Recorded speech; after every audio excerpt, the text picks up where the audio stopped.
Hello, hello. Hello, hello, hello, hello. Wow, sorry, but hello. There you go, I did it. I finally did the thing. I finally ended sorry, but thank you, Fox, for reminding me yesterday. But yeah, hello, hello. Welcome in, Unlimited. Congrats on the first as well, and thank you for the check-in. Really appreciate it. Hello to you too as well, Gam. And thank you for your check-in. Really appreciate it. Hello, Ian. Thanks for the check-in. Appreciate it. I can't English. Why can I not English? English, my kid can have my sleep supporting 1,101%. Thank you. Appreciate it. I hope you get your kids to bed all good. Something else. No, I think I'm good. Alrighty. Yeah. Thank you, everybody. Hello, hello, welcome in. We're gonna play some more Killer Frequency today. I know it was listed as Katamari, but we finished Katamari. The first one, anyway. I didn't expect to finish that in one sitting, I'm not gonna lie.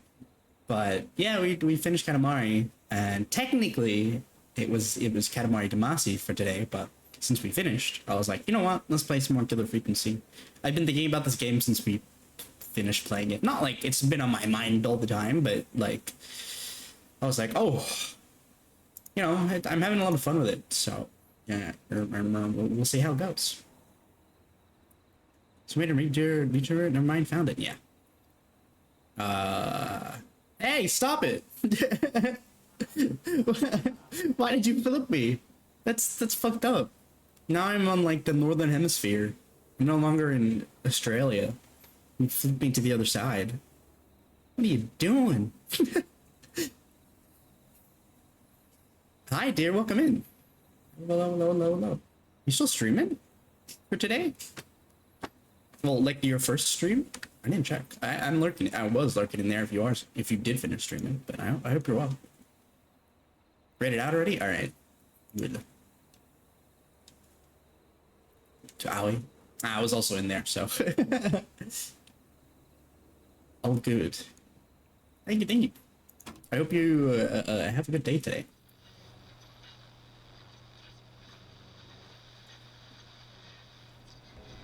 I've already forgot what we were doing. I think we were on to like the next one, but yeah, we'll see how it goes. Anyway. I suppose I should take this call. Time to turn the music off. Okay.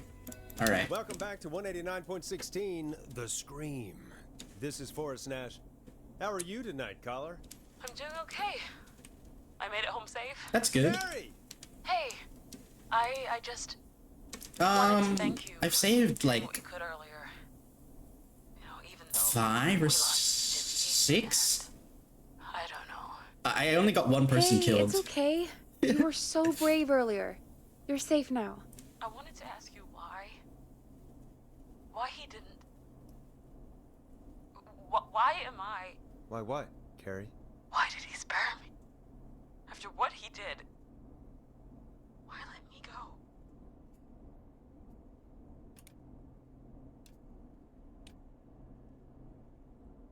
Maybe he didn't kill you because he saw you as a victim. Maybe. But why would that stop him from killing me too? After everything he did to... These stupid hazing nights have to stop. Carrie, you did so well tonight. Stay safe and rest. Help is coming to Gallows Creek. We just need to hold on. Thanks, Peggy. Hey, Forrest? Could I request a song? Of course, Carrie. What song? Any song by Blast Processor. And thank you. This next one goes out to Carrie. Oh, this one. Okay, cool. Alrighty.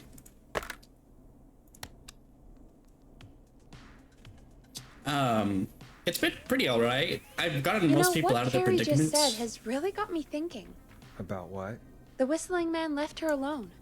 Why? Because she wasn't involved be a reason. all those years ago, When it comes probably. to masked whistling killers, I don't think a reason is a key part of their process. Well, it's something to consider. Yeah, because she wasn't a part of what I need happened to take a probably break. years ago. If you want to stretch your legs, now's the time. Just hit the Peggy button when you want to get back on air. Okay. Do you guys like my mouse traps? or if the killer comes into the room. Oh.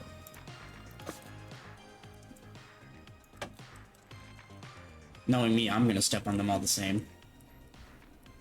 But I wonder if there's like secrets to discover.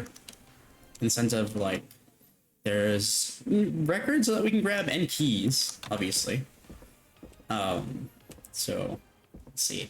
Yeah, it's at least more than two. I love this. I really love the VTube Studio thing where you can make it so that it's lighting based. It's so cool. It's awesome.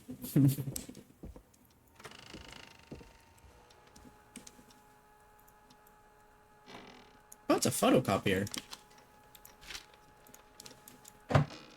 Oopsies.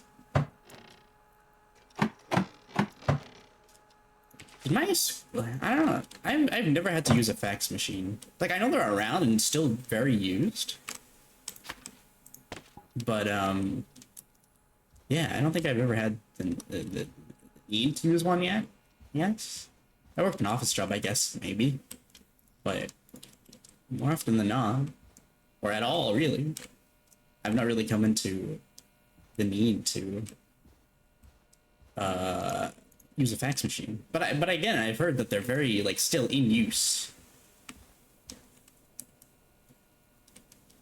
And oh, I do wonder, I guess, because a lot of it's just email but physical, right? And phone dependent.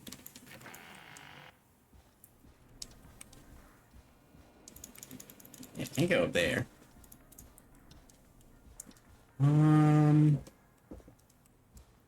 I can't really see where I would get anything new that I haven't already gone to.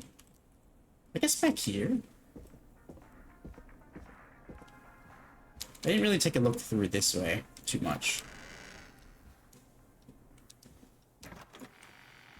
In the kitchen. In the kitchen. I love my nondescript bottle of beer or soda.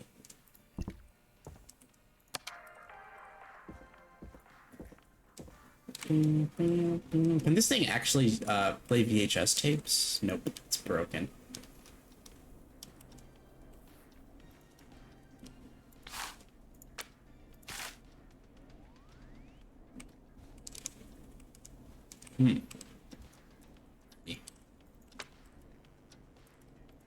I'll put this back. Over there, I guess. Oh, another mousetrap. That's alright. What is this? Pixel Pop. Classic blue cherry. Wait, blue cherry? That's salt. What's this? Diet Gulp. Extra sugar. Zero cares. Wait, what? I'm confused. Isn't diet stuff meant to be less sugar? If zero sugar? Huh.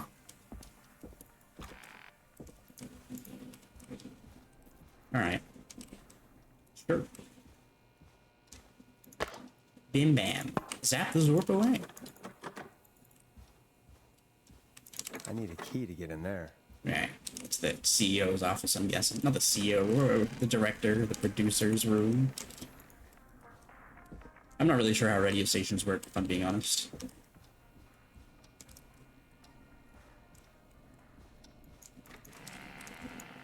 Alrighty. I feel like we're not really gonna find anything. But I do wonder what's left for the game. It feels like we have been to everything and seen everything. Let's get going, Peggy. Alrighty, we could run another segment or... Scratch that, Forrest. We have a caller. Okay, Forrest, shut the music off. You're through to 189.16, The Scream. What's your emergency? Hello again, Forrest. Oh, that call with the teens was awful. Those poor kids. Still, I'm glad the girl didn't get hurt. Thanks for your concern. Are you in trouble? What's on your mind? I wanted to ask you, again to play my song, Forrest. You said you were gonna play it, but you didn't? Your name was Dawn, right? What, Peggy? Yes. Oh, well remembered. My name is Dawn, and I wanted to ask you again to play my tune, Forrest. Long Ride Home? You know, the one that Peggy said she threw outside the window? But we don't have that song. As you just said, Peggy threw it out the window. But, Forrest, you do have it. It's just outside the window. There's a serial killer on the loose. I can't just go outside hunting for a record. I'm really sorry, Dawn, but we just can't get it right now. But wasn't the Whistling Man just at the old murder house? That's miles from the station. It won't take you a second to grab it. Don, I'm not sure if you've heard, but there's something unnatural about this freak. He's fast. I'm not risking it. Oh, but I think you will. Forrest? Peggy, I'm calling with more than a request. I know something. I think I know who's gonna be next. What? Are you serious? Play my song, Forrest, and you'll find out. Oh God. Well, folks, here's some music for you while I think things over. We haven't heard this red one, or I want to play this one. Let's Storm Riders take you on a rock and roll ride with the Glam Jam. Is she serious, Peggy? She's serious about hearing that song, that's for sure. Peggy, I mean, is she serious about... I don't know, Forrest, but we don't really have a choice, do we? If she's telling the truth...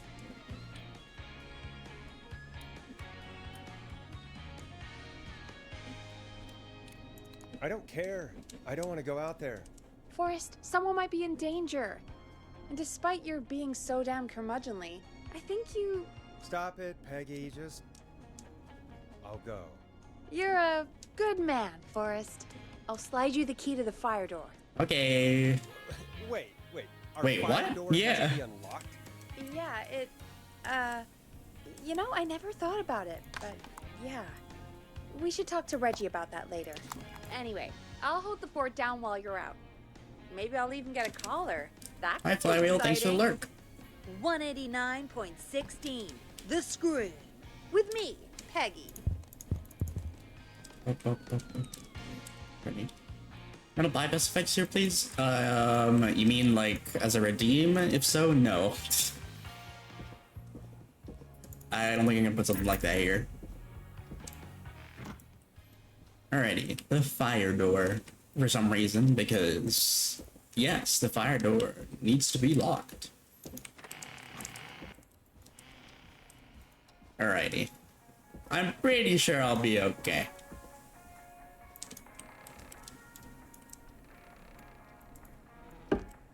I will be alright. It's this, right?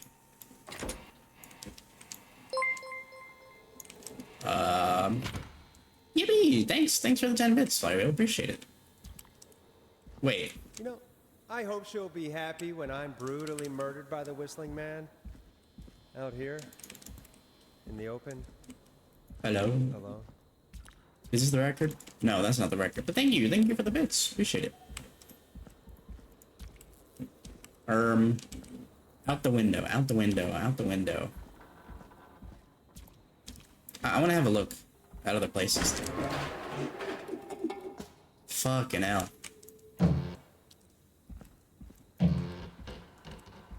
What's this? What is that? Is a fuse of some sort? Alrighty. Cool. I am totally not scared out of my... Is that a record? Here it is. Long Ride Home. Nice.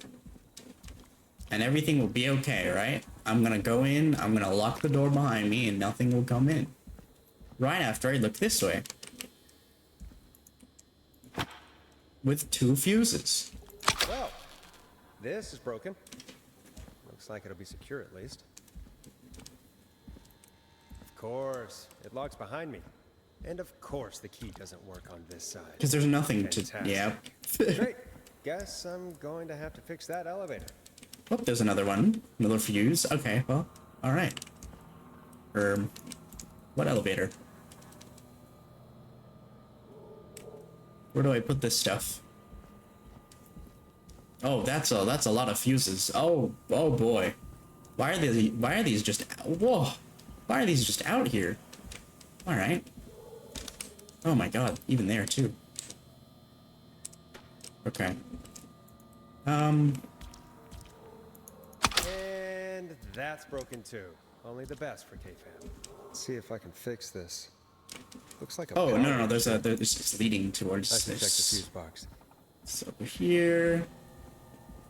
Your classic puzzle of finding like locating the wire and stuff like that. Alrighty. 70. We need to get to 70. Looks like I'm gonna have to hunt around for some new fuses. Why are they just lying around? By the way.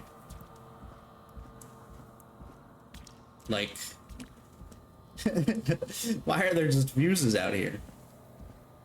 For nothing. What is this? A30. What is this? A15. I'll take the 30. So they all need to add up to 70 is what I'm gonna guess is going on. So 30, 15, that's 45. And then how much do we need now? We need 25. We need 25. I don't think the 5 is gonna cut it. The fuse is in here. Just double checking. Just making ew. Just making sure. What is this? 20. Oh no, and then we get a 5. Is my math correct? I hope so.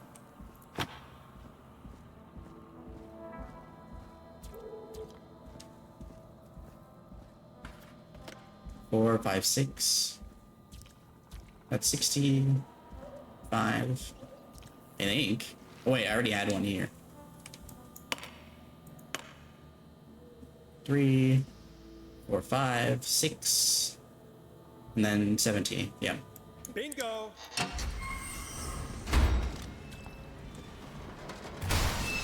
Holy.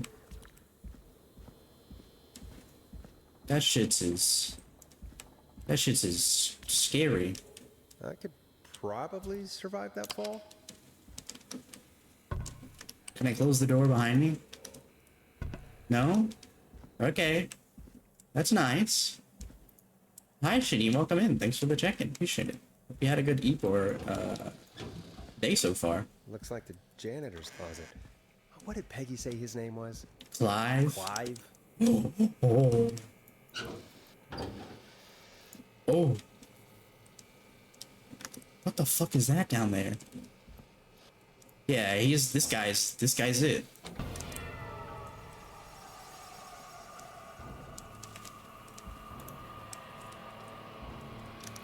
Hey, how's it going? Hi, welcome in. What the hell? Peggy is not gonna believe this. I'm scared. I'm fucking scared.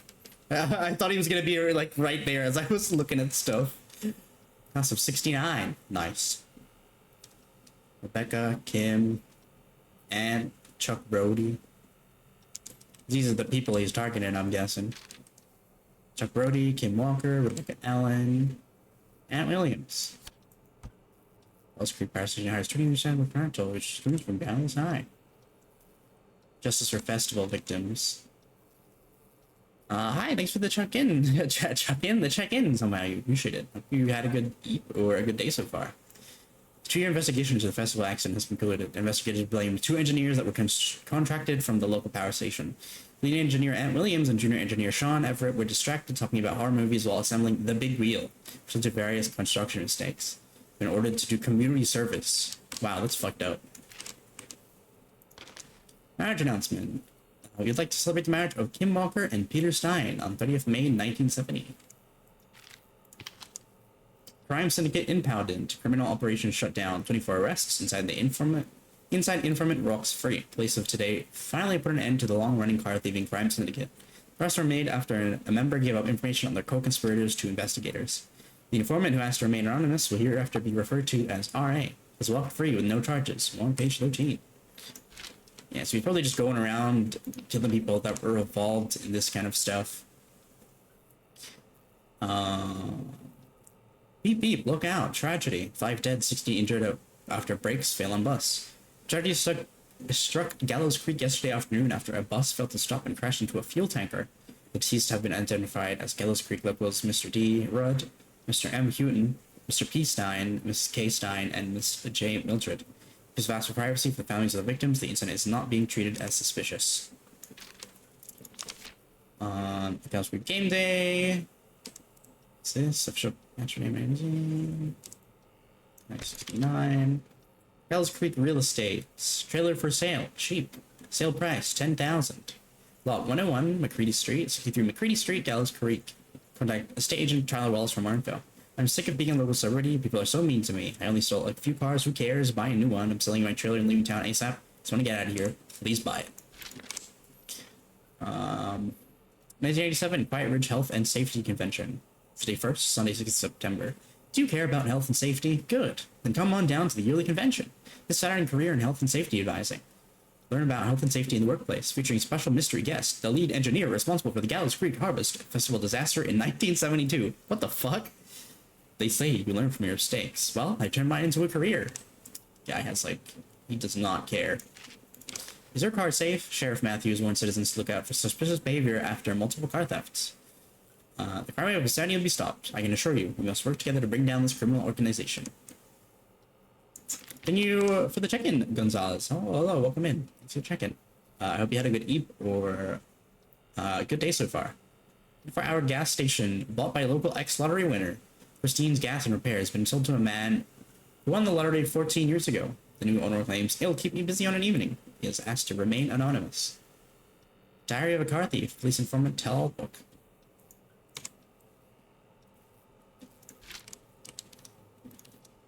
Local legend takes to Manhattan. An infamous author of tell-all book Diary of a Car Thief moves out of Gallows Creek for a new life in the big city. She stole their cars and then she stole our time and money. She said our interviewer Jim Randy last year. More on page 15. Okay. Anything else?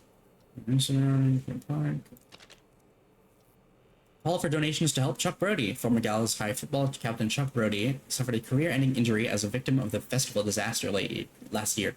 To help him on his road to recovery, we were buying him some lottery tickets. Hopefully he gets lucky and can get back on his feet. Pun not intended. Drop tickets in the bucket below. Thanks. That's an interesting... that's an interesting fundraiser. Buying them fucking... what do you call it? Lottery tickets. Flu for thought. Local doctor K. Walker recommends all locals get their flu shot ASAP. Flu season is upon us. 84 is no different to any other year. Make sure you're protected. 3. Rebecca Allen. Who's Rebecca again? No, Rebecca is the one that we saved earlier, I'm pretty sure. Staff search of Power Station, Gals Community. And then Aunt Williams.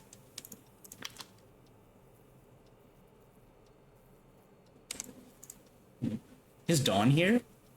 I guess they wouldn't tell us her real name as well, so she might be Kim Walker?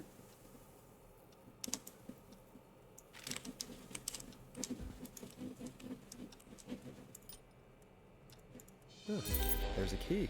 I'll Basement just take that. stairs. Might be important.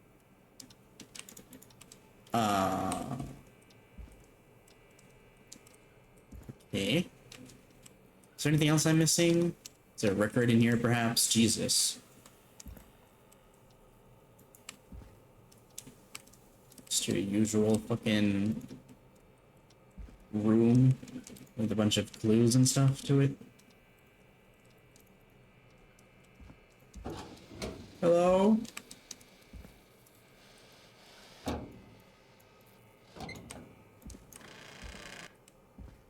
I'm not scared. You are. What's all this? Just fucking trash and more trash? Right. Stop it! I didn't even touch those. I wonder how the show's going. That's what you're concerned about right now? You don't give a shit about that room you were just in? Okay, I guess, dude. Like, goddamn.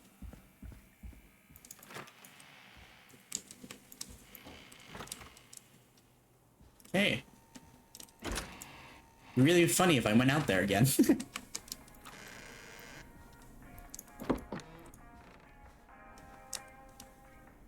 Close these fucking doors. Like, why don't they close by themselves? I've got a screwdriver. I ain't afraid to use it.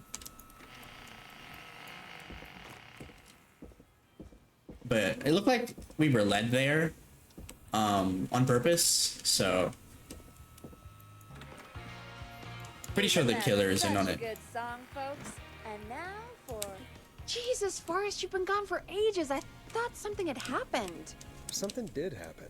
Clive, the janitor, might be Clive, the murderer. What? Start from the beginning. The fire door one. Okay, cool. 2:40. Wow, we still have like an hour 20 minutes until 4. Why did you heave that thing all the way up here? Because the basement's creepy as hell, and I don't like standing around down there. Fair. All right, let's run through this again. We have a creepy board you found in a creepy basement, made by our creepy. Oh my god, janitor, wait, what? who you think is the creepy. We did this? Yep. And on the creepy board are the names Chuck Brody, Kim Walker, Rebecca Allen, and Aunt Williams. Correct. And you think one of these people will be the Whistling Man's, Clive's, next target. That's right. And we've got to find them.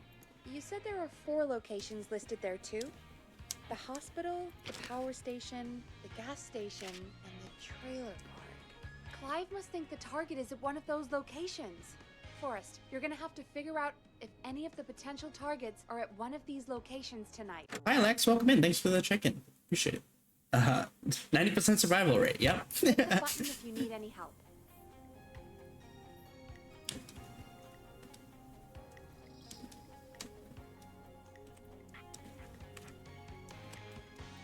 Wait, what? Am I supposed to know this? Okay.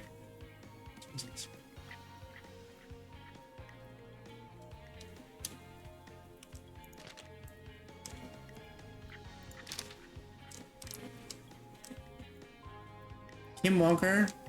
Kim Walker. Improv Club. Okay. Kim Walker. Okay. Who is... Where else is Kim Walker mentioned?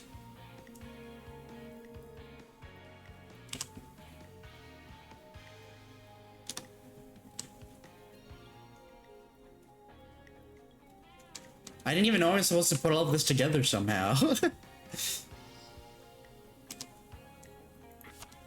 I assume, like, because of the flu thing, she'd be at the hospital. And Chuck Brody. Chuck Brody. Well, I don't know. Aunt Williams, probably the power station?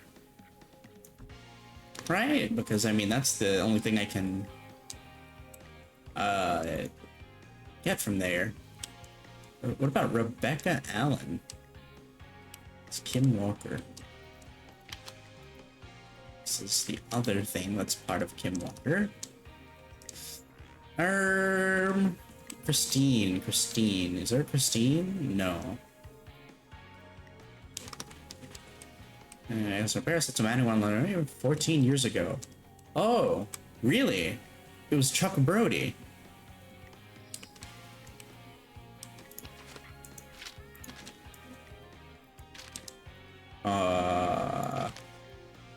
Guessing this is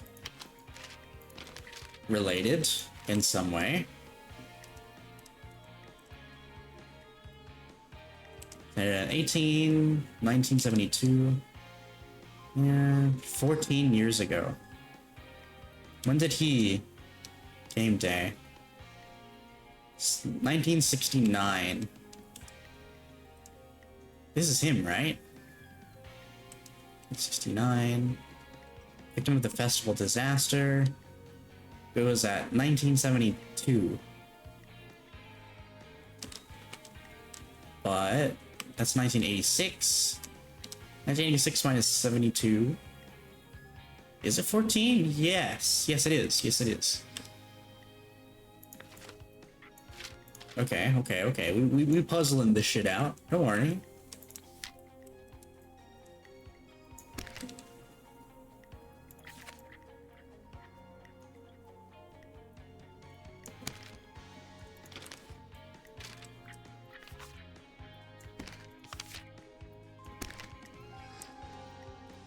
Let's sort it by date, right? Like the timeline, I guess, of stuff. Like this. So what's this? So it's whoever's stealing the cars. Are these? And oh wait, no. That's meant to be on Chuck Brody's stuff. The rest I don't really know though. This is probably also this. It's all about the stealing.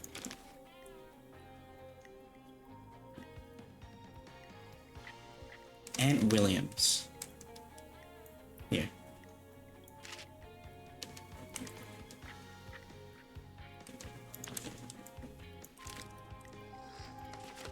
What is this?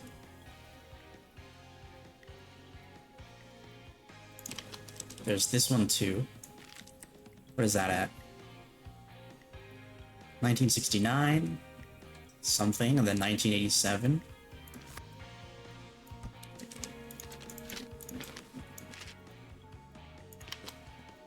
I think these are all related to Ant Williams. So that was the power station. And then was Rebecca Allen the one that stole the cars? That looks like her. Right? Or is that Kim Walker?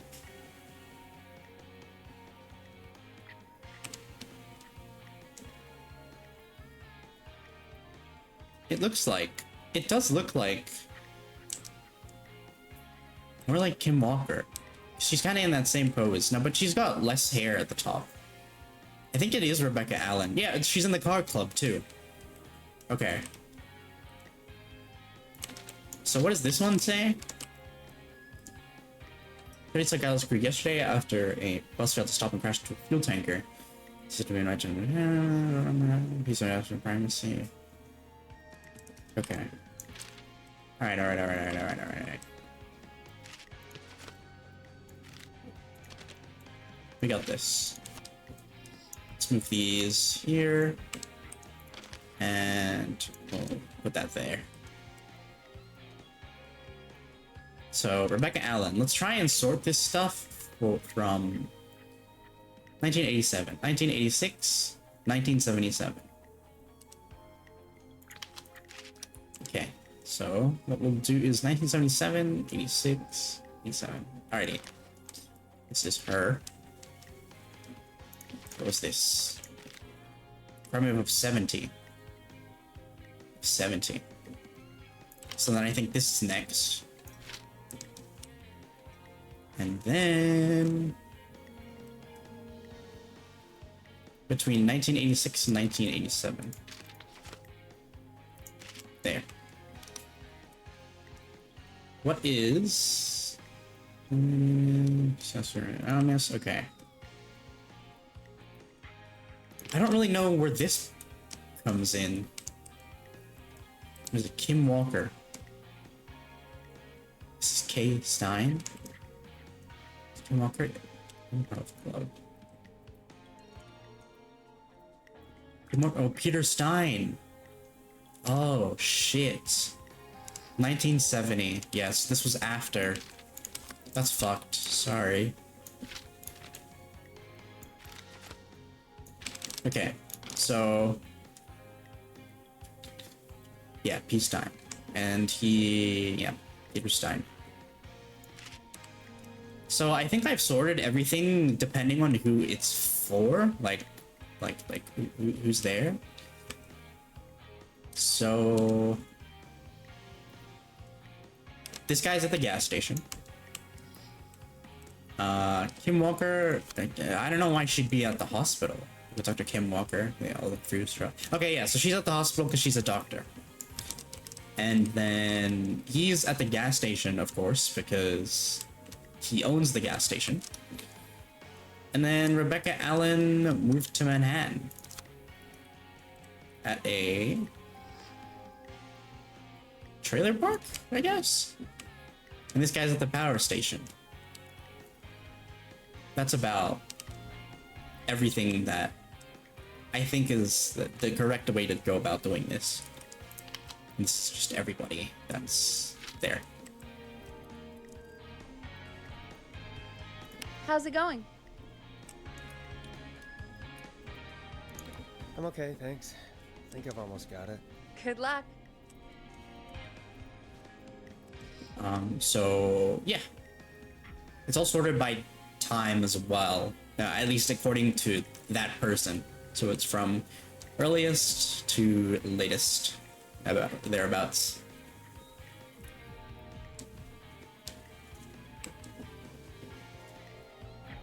I don't really remember what exactly it was meant to do again, but I think it's matching them to something. The stuff. Yeah. Oh well. How's it going? I'm ready, Peggy. Are you sure? We've only got one shot at this. I'm sure. Let's do this. Okay, name first. Who do you think the target is? It's not Chuck Brody. I'm pretty sure it's gonna be Ant Williams because he's just a piece of shit that didn't that just doesn't care. And like these other people were affected by Ant Williams.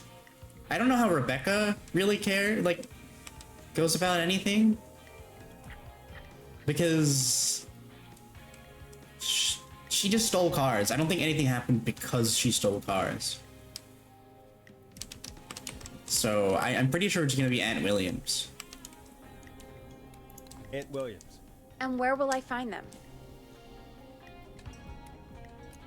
The power station. Okay, I'm dialing. One moment.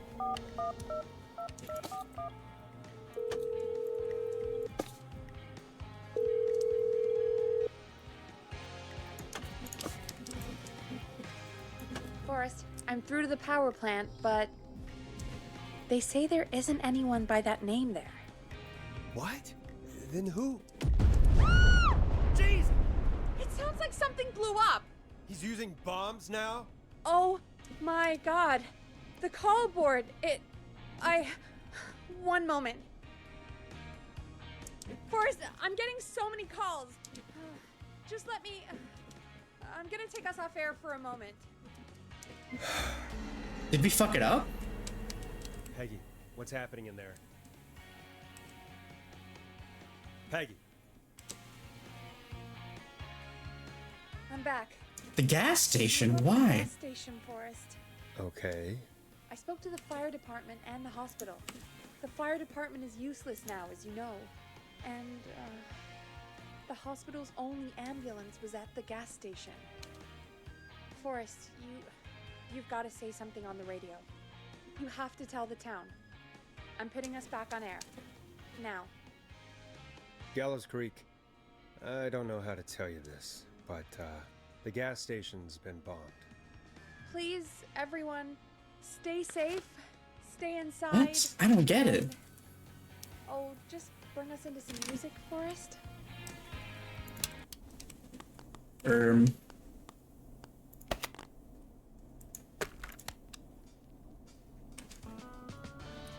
Here's some music while we regroup here on KFAM 189.16, The Stream. I didn't save.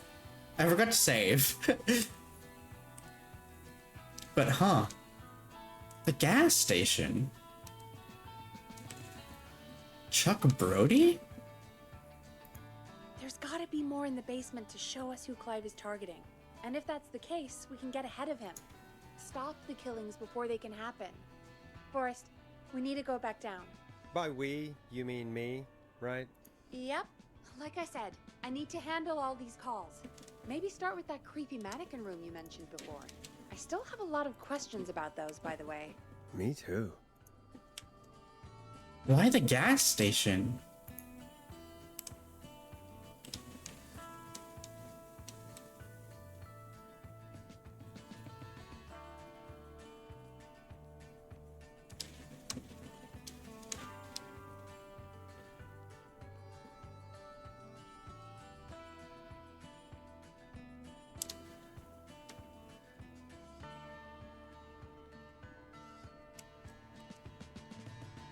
I don't get it. I genuinely have no idea why he would do that. I thought he was targeting people that were assholes.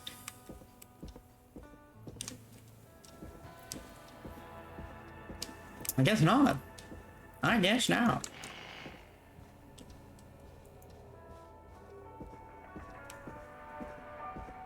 Or maybe I just had it wrong.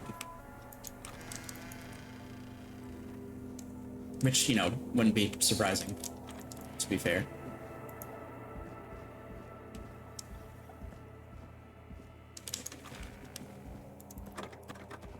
Okay, so can't go in there.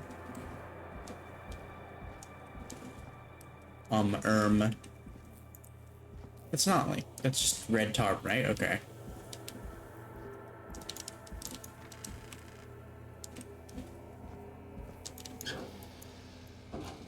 I'm scared. I don't like this room at all. I don't like the mannequins. The key. Key? Was this always here? I Where? must have missed it when I brought everything upstairs. Where? Where? Here. Oh god. I don't want to get... Please don't fucking jump scare me. Please. Well, yeah, you must have missed it because it was behind the fucking thingy. It was behind it. Behind all the stuff. Oh, okay. Alright. Oh, Jesus. Give me some warning before yelling down the intercom. Sorry. Buzz the intercom when you find something and want to discuss it. Okay. Alright. I guess. Is that another mousetrap? Alright. Anything in there? No, not quite.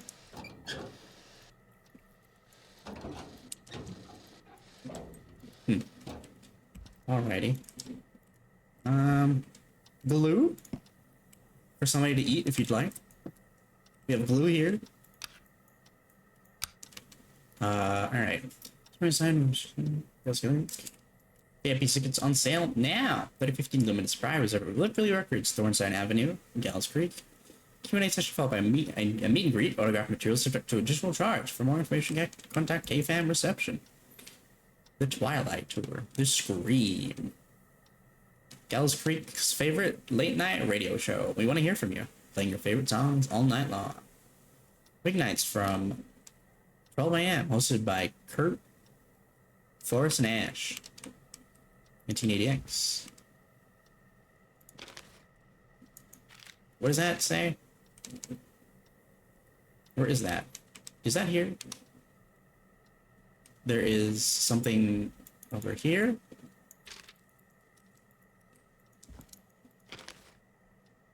There is a tape recorder there? No, that's not this place. That's not here. Peggy, I've found a tape and a map down here. A map of what? Looks like it might be to somewhere in this storage area. Weird. Well, maybe the tape will give us more information. Give it a play. George Barrow, 1968. That's when this all began for me. Follow the maps, find the tapes. I'll be waiting. Wait. after a night out drinking. Was it actually Clive? Has Clive really been the whistling man for that long? He says I need to follow the maps and find the tapes. I guess that's what this map is about. I think we need to see what else is hidden down here. Be careful, Forrest. Keep looking. Buzz the intercom when you found something.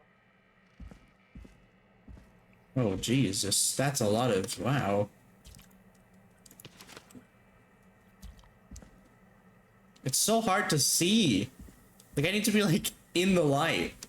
And even then, it's, like, it's hard. It's like, put this shit down.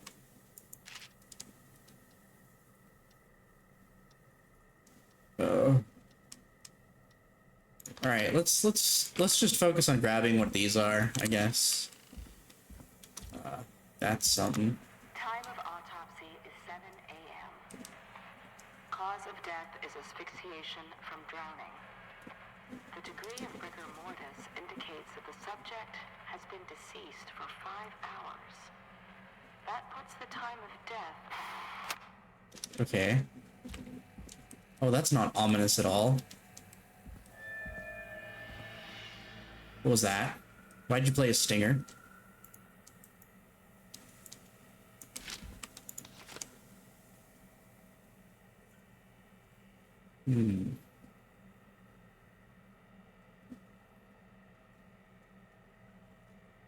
Nearby's hospital makes some 3D Street, Christine's Gas and Repair, Roller Rookies Roller Rink, or Woodside Apartments, where you can unable to install, require new parts, new installation, do something. K-Fam.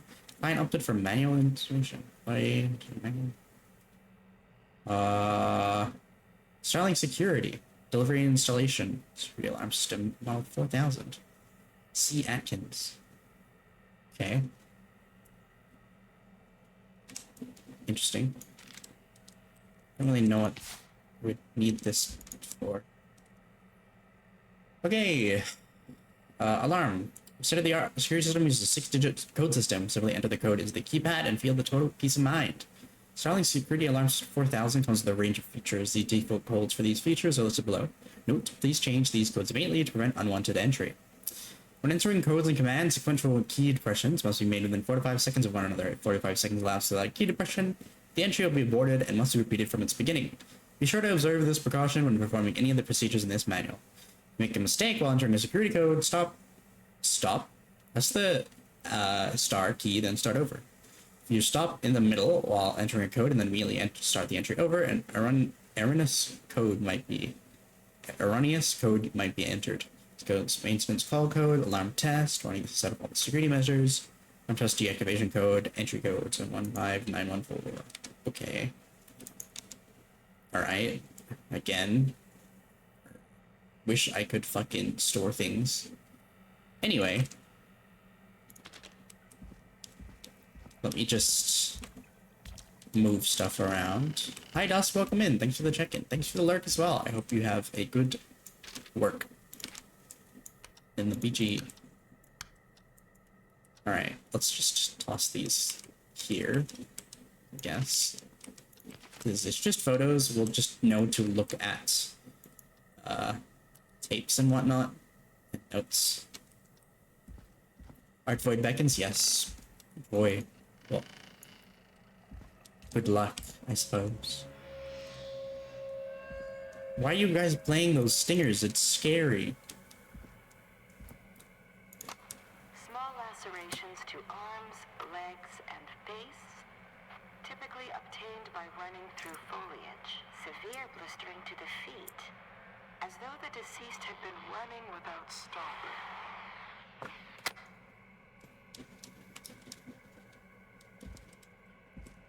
Okay, alright. Is there anything else?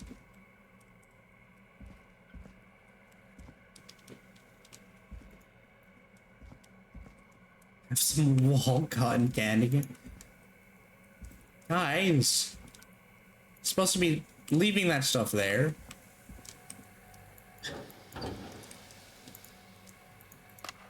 Additionally, there appears to be a post-mortem injury to the arm. It looks like it was trapped in a car door. Nope. Okay, go back to Void. Enjoy. I remember Halo 2 AMV with the same name of this game. Halo Frequency? Neat. But hi, Noodles. Welcome in. I hope you've had a good day so far.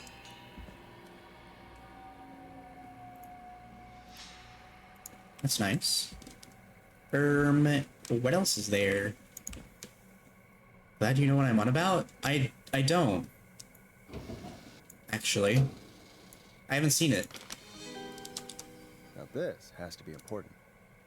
Sorry I made you do this, Virginia. The deceased is a Caucasian male, age 18. It's lost media. I see. The cause of death is established to be drowning, shown by signs of asphyxiation. Bruises found knuckles, likely from getting into fights in the past. Much of the known history of the deceased being aggressive. Thank you for the check-in as well. Appreciate it. No other injuries are observed, and for the coroner's opinion, there's no evidence of foul play. Additionally, the preliminary toxicology report indicates the deceased had a high level of alcohol in their blood. It's the coroner's opinion that the deceased went swimming while intoxicated, resulting in his drowning. Okay.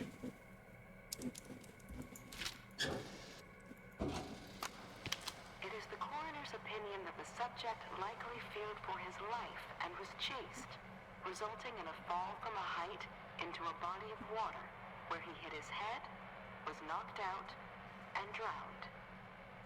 Following that, he was moved. Dr. Sullivan, we need to have a talk. Is that recording? Shut it off. Ooh, okay. So it is foul play. So what's this? There's a tape in a place. I'm guessing with that. Let me put this somewhere. Oh no, it's right here. It's literally right here. Oh hi. Ooh, a new vinyl for my collection. Collects all hidden records around the station. Oh yeah, we did it.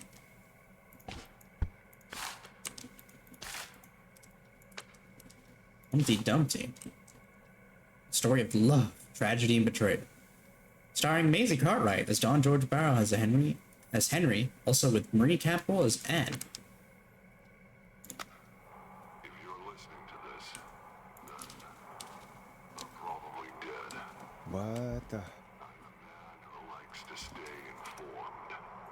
I've got subscriptions to newspapers all over the country. A few weeks ago, I noticed headlines cropping up in those papers, one after the other. Each headline about a murder. Each murder, the death of someone I knew almost 20 years ago. And each one drawing closer to Gallows Creek.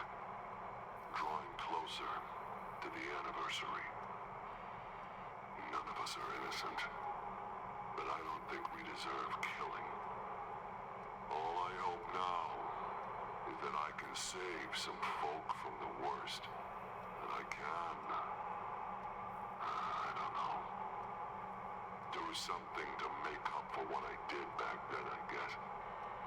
I didn't kill anyone, mind you, but that's past mattering. Now, there's more I could say, that I should say, but my employer made it clear that my family would pay a high price if I ever spoke out. So, hopefully I've said enough for you, listener, whoever the hell you are, to start putting the truth together. Okay.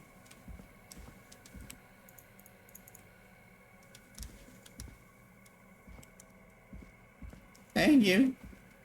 I feel like I'm a bit too stupid. But, thanks.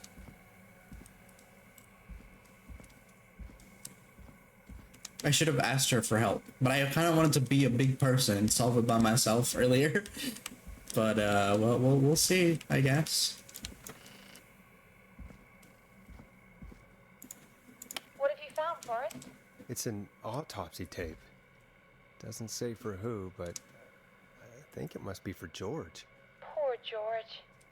He was so Something's bugging me, Peggy. What do you mean? I swear I recognize the voice of the woman talking on the tape. I just can't place it. Seriously? Do you think you've met her before? I don't know. I mean, I just got here recently. I don't know. Found another tape. It talks more about how George died. What did it say? It sounds like he was running for his life. Sprinting through trees and bushes, getting cut up all over. What would drive someone to do that? I'm not sure yet. I found a tape that introduces a new detail to the story. Post-mortem injury. Apparently, his arm got caught in a car door. A car door? Yeah, it was being moved. After he died. How do you suppose they can tell? How can they tell? I'm a radio producer, not a coroner. In another tape, the coroner comes to the same conclusion as I did. George was running from something. Maybe an animal? Maybe, but then there's this next bit, where the coroner thinks he was moved Yeah. post-death. Moved the body? How weird. At the end of the tape, someone burst in and demanded the doctor, Dr. Sullivan, to stop recording. Dr. Sullivan. Wait, Virginia Sullivan? She was her caller from earlier. Well, then our caller was involved in a conspiracy around this boy's death. We need to call her back once we finish down here. It looks like she might know something about what's going on. I found a written autopsy report. What does it say? According to that, it's just like you said at the start. George drowned after getting drunk. Said he liked to fight, too. The drinking and drowning matches with what I heard, but... There's also a note scrawled onto the report. I'm sorry I made you do this, Virginia. if it was on the autopsy report, then Virginia must be our coroner. Wait, Oh, there's ads, so I'll pause it there. I will get a drink as well while I'm here. And if you guys need to do so as well, please do. Just if you need a stretch or anything like that, please feel free. I'll be back later.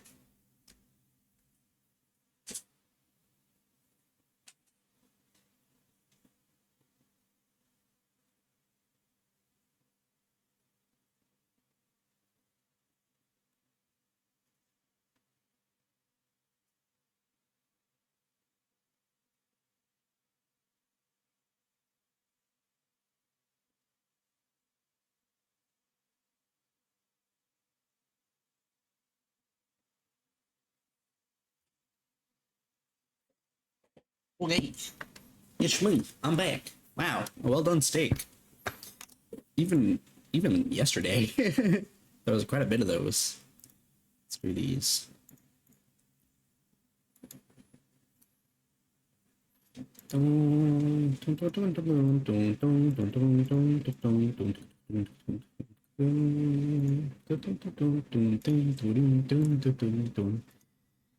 Alrighty. Oh yeah, well I've got people here, I guess. I don't know how many people, but I have been lurking in this person's streams for quite a while. Oh, they're pretty awesome. They're really neat. I have been lurking a lot, and they're comfy. Their content is very comfy, cozy. It's pretty neat. I like being in there. I've said hi like once, but I'm too like, I don't know, scared to say more. But yeah, I think they're still live now. Actually, I probably shouldn't have done that kind of shout out, but they play New Vegas. They have like a lot of their stuff revolves around Fallout, like their content and like the loading screens whenever they go BRB, starting soon kind of deal. It's pretty awesome. Go multi-stream if you want as well. I like their stuff. They've been playing Balatro recently as well, but it's just, I don't know, they have a very soothing, comfy voice, and I like it over there. They play a bit before I start streaming, so I can't stay for very long. But it's still nice to catch them when I can. Yeah, it's pretty neat. If you need other folks to follow and check out. Alrighty. Let me just make sure the ads are back. Alright, cool. Alrighty. If you're in the ads, thank you. And welcome back. I was just saying, I don't know, you might have seen the shout out in chat recently. I've been lurking in their streams quite a bit, and I like it over there. It's pretty neat. Last saved 7:19 seconds ago. Oh boy, that's a long time. That's a long time. Anyway, yeah, I was just saying how it's very neat over there, and I've had a great time. It's a bit too intimidated to talk there much, but it's nice, and I like it there. They're very chill and sweet, and I love the way their soothing voice. It's pretty cool. Yeah, let's keep going. When we had to call the takeout restaurants, wasn't her name Virginia? I think I found Clive's last recording. I think Clive might be gone. Gone? I found a confession. Not for any killings, but for playing a part in covering up George's death. He left this behind in case he died. He hoped someone would find it. Do you think the Whistling Man already got him? Possibly. We've had a lot of callers tonight, but maybe not every victim made it to the phone, you know? We don't know how many there really are. Christ, Forrest, that's dark. I know, but Clive said he had read about other murders in other towns, and that the murders were all folks who knew about the incident. And the killings were getting closer to Gallows Creek. He said he wanted to do something good for once. The board in his office. He wasn't tracking people down to kill them. He was tracking them down to save them. Ugh, why didn't he just come out with all of this? He said his employer threatened his family if he spoke out about any of it. His employer? The one who orchestrated the cover-up? Oh, Clive. I'm sorry for thinking you'd killed all those people. Do you think you found everything, Forrest? I think there's gotta be more down here. I need to find all the tapes. You think so? How much did Clive hide down there? Well, if there are more tapes, then there must be more maps to follow, right? That seems to be the case. All right, then. Buzz the intercom when you find something and want to discuss it. Okay, so I've missed one. Clearly. Let me put the autopsy report down first, and we'll head back in, I suppose. Small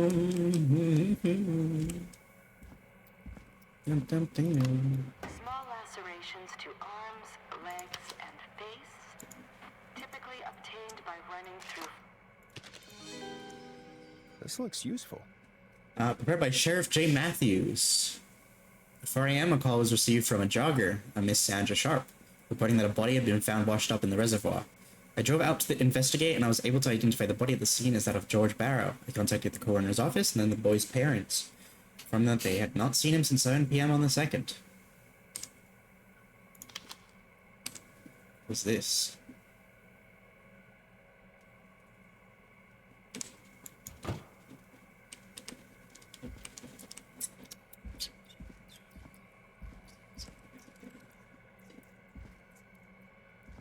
Oh, here.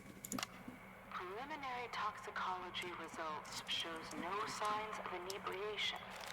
However, a high amount of cortisol was found, indicating elevated levels of stress in the immediate moments before death.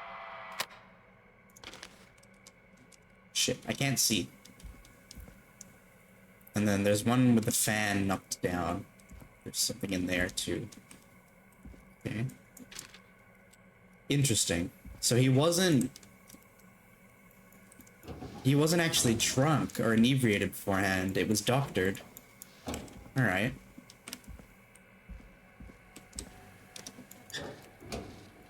We've already found that. Okay, I'm guessing we've got everything now with this thing, because I just missed something. So we'll see how it goes. What have you found, Forrest? There's also a tape about a toxicology report. There were no signs of drinking or that he was on anything. What? But Everyone said he went swimming drunk and drowned. It was in the newspaper and everything. Yeah, it was I doctored. know. The written report says he was drunk, but I don't understand. So the official report lied about how he died? the report lied because someone wanted a closed case. Because they didn't want anyone to look into his death. I found a police report. Mentions a friend from earlier. Hi, it's Sandra Sparky Sharp. Sprite stuff. How? Thank you for following. Jazz running? Appreciate it. That's right. She found George's body washed up at the I reservoir. hope you've been doing good so Yeah? far. What's strange about that? George got cuts from running through foliage, right? But there's no forest around there. Also, how did it wash up at the reservoir? What do you mean? Reservoirs don't have tides. But that's what the police report said. It's not Yeah, possible, though. we know that it's Evidence doctored project on reservoirs by is now. an A. But yeah, not important right now. The important thing is that it doesn't make Sorry. sense. Let me. Hello as well, Pimi. Thanks for the check-in. Appreciate it. And Sparky Sprite stuff as well. I think I recognize you from Bex's chat. Thank you for the follow. Appreciate it. Yeah. Sorry. It's a very like dialogue, story heavy game. So if I do, like, I do see your stuff, and I'll do it after. But if they talk for a while, I'll make sure to say stuff. What are you suggesting then? That the body was originally found somewhere other than what the report suggests? That the It's a cover-up. sheriff tried to cover it up, but accidentally let something slip? Something like that. I think. Well, Sheriff Matthews wrote the report. If he hadn't been eviscerated, we could have asked him. True. But Sandra is still alive? Once we're done down here, we should give her a call. Do you think you found everything? Yeah. I think so. Forrest, what's going on? It's a conspiracy. Someone wanted that, That boy's boy's death yeah, to seem exactly. like an accident. And they hired Clive to make it look that way. Come back upstairs when you're ready. We need to figure out our next step. Yep. Okay, it's 3 a.m. We've got 1 more hour till they reach the other God, you're back, place. Forrest. I've been running out of stuff to pad our airtime with. Peggy, you work in radio. Forrest, I'm stressed. I mean, really. How are we supposed to keep a show going with all this happening? This is our job, Peggy.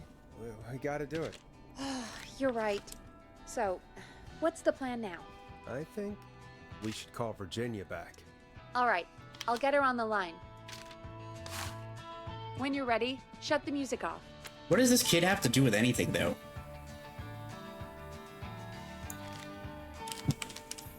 I guess he knew somehow. That or he's Okay, just Forrest, a serial shut the killer. music off. Sorry. Hello again, Gallows Creek. This is Forrest Nash. We're circling closer to the truth behind tonight's events. To this end, we're calling back one of our earlier callers, Virginia Sullivan.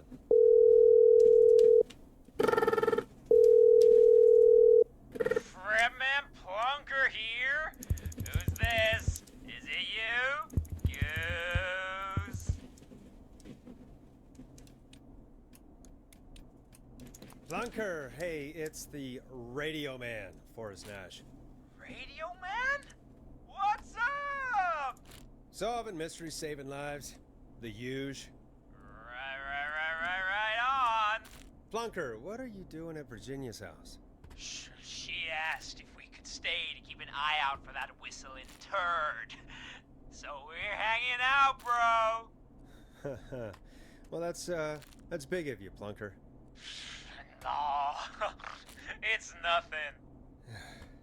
Can I speak to Virginia? Sure thing, Radio Man. I'll just go get her. Who is this? Hey, Virginia, it's Forrest. I'm glad you're still okay. Oh, Forrest. Sorry, I'm still jumpy. I can't blame you. I'd be jumpy too.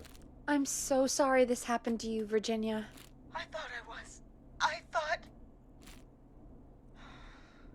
Easy. We're not calling to talk about earlier. We're calling because we think you can help us understand why this is happening tonight. Me? What would I know? Does the name Clive mean anything to you? Clive? No. I don't know that name. What are you asking about this for? You mentioned that name earlier when you called us the first time. I don't know what I said then. I was petrified, Forrest. Clive's the janitor at our station, and we know you spoke to him in the past. Forrest, please. You don't know what you're doing. He'll come for me. Virginia, it's okay. Clive won't be coming after you. We think Clive's dead. Dead? But isn't he? He's the whistling man, Forrest. We thought so too, but... You don't understand. All those years ago, It's okay, Virginia. He's gone. We found evidence to suggest he... well... And we found your autopsy reports for George Barrow. How?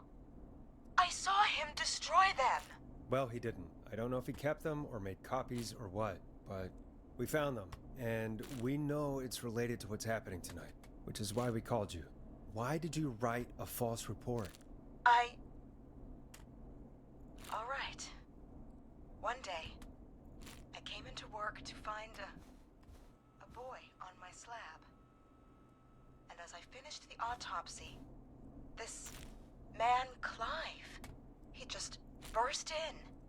And he started making demands to give over the reports, to falsify what I found.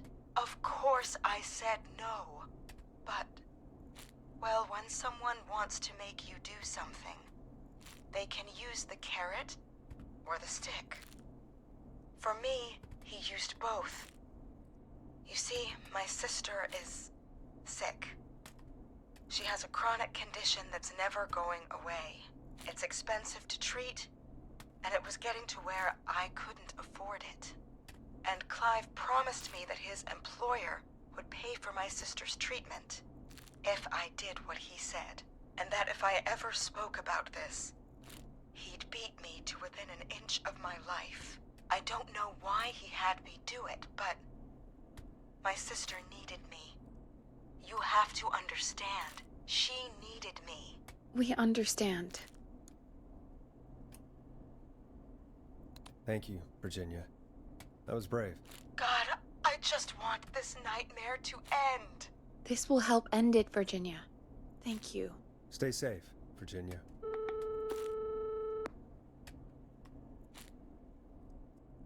So they wanted to blow up this guy. Virginia's tied up in all of this. Clive threatened her to keep quiet about George's death. But for who? Why cover up these details? Well, we know Sandra was involved in George's death. Do you want to call her? I do. All right, but before we go asking questions, I think we should know what we want to ask. Is that fair? Yeah, we need to ask her about finding the body. She was the one who discovered it, but something just doesn't add up. 100%. She knows more than she's saying. I wonder what she's hiding. We'll hopefully find out soon. Anyway, just be careful when you're talking to her. Don't push too hard. We don't want her to hang up. I'll be careful. All right, calling her now. Hopefully she's at her jazz studio.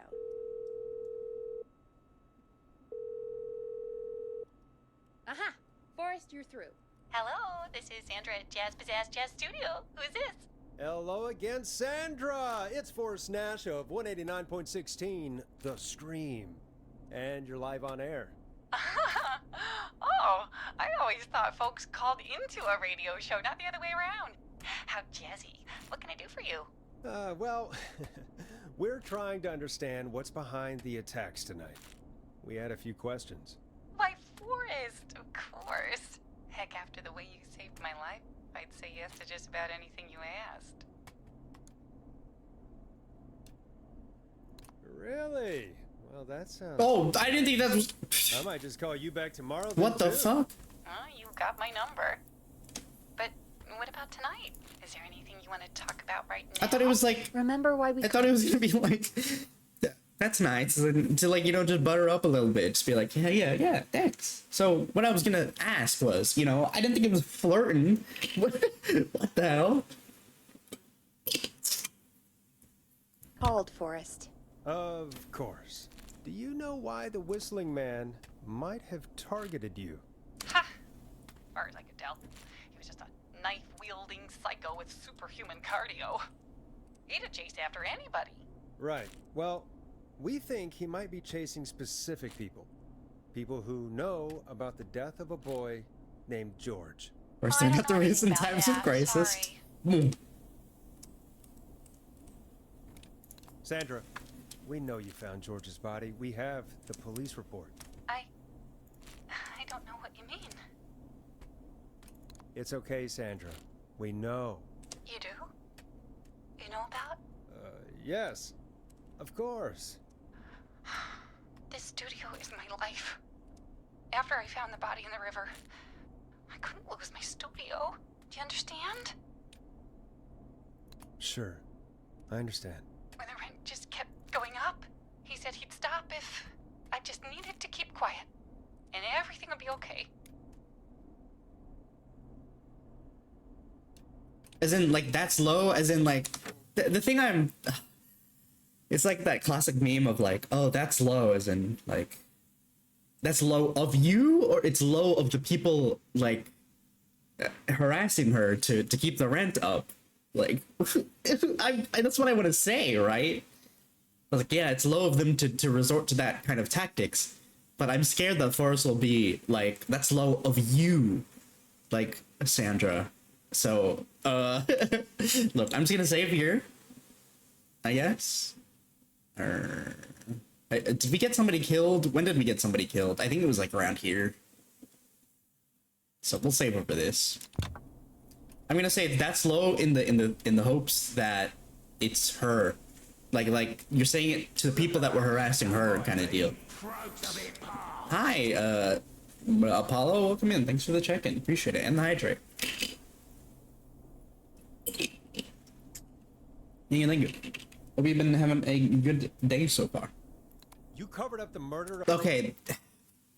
See, that's what I meant. I explained that it was gonna be like, oh, it's low for the for them and not you. Okay, well, whatever. Let's just see where this Boy, goes. for a dance studio?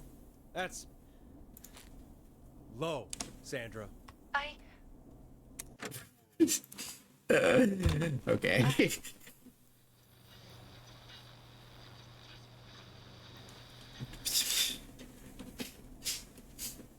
Sandra, who was he?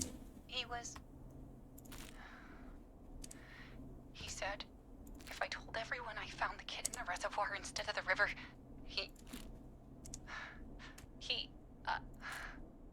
I'm sorry. I can't do this. And she's gone. I don't think that could have gone any better. You truly did great, Forrest. Well, folks, if anyone out there has any thoughts on what's going on tonight. Any better?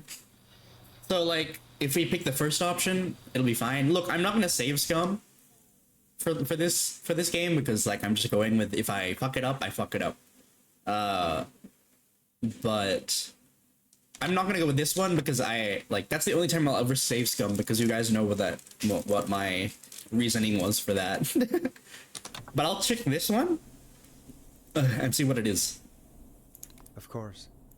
We understand. I mean, it's not like I killed him.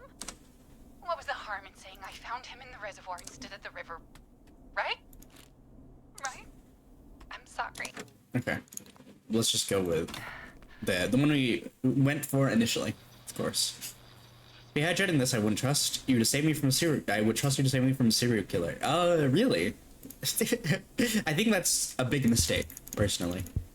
Imagine the serial killer hydrates and suddenly my brain just gets fried. Yeah, well, I mean, if they're running around chasing people with a knife, I think they would need to stay hydrated. So, you know, I think the form of hydration and trusting somebody over hydration probably isn't a safe way of differentiating who you should and shouldn't trust. But that's just me, personally, at least. Sandra, who was he? He said, if I told everyone I found the kid in the reservoir instead of the river,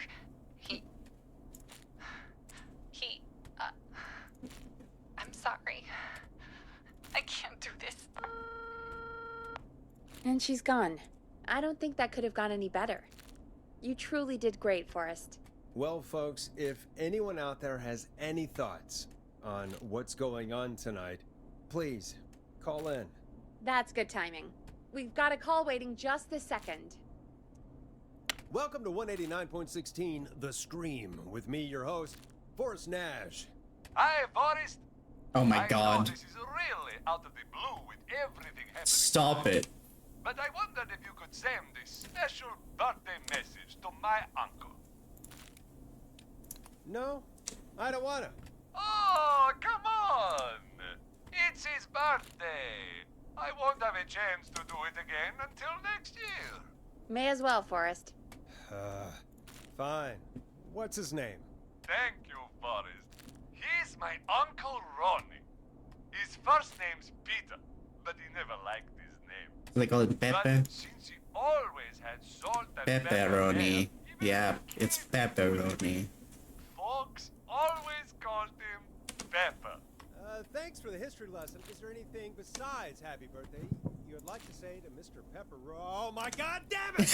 Yes! Tell him he can get the best birthday deals and party packages here at Ponty's Pizza. Fucking Starting at Ponty. You son of a bitch! Stop calling us! God damn it, Peggy, this is your fault. My fault? I said I didn't want to do it. Don't blame me because Brian Ponty can't control himself. Don't worry. We've already got another caller on the line. Just pick it up, okay? This is 189.16 The Scream. I'm Forrest Nash. You're on the air, caller.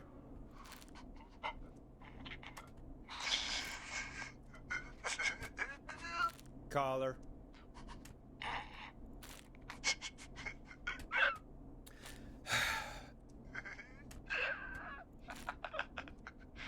Ponty. Ponty's Pizza always delivers. Come rain or sleet or whistling man, we'll be there.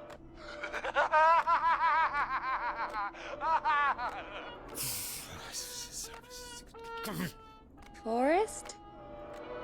Forrest? Are you okay? Forrest? I hope the whistling man gets in with his own pizza slicer. Jesus, Forrest? Sorry, that was too much. It's okay. It's been a high-stress night. Don't worry about him anymore, okay? Not for tonight, anyway. I think he's spent for now. We've got another call, whenever you're ready. Folks, don't spend your money at Ponty's Pizza. That's all I'm gonna say about that. Moving along, I'd like to welcome another caller to 189.16 The Scream. With me, Forrest Nash. Who, may I say, is calling? Well, hello again, Forrest. Dawn.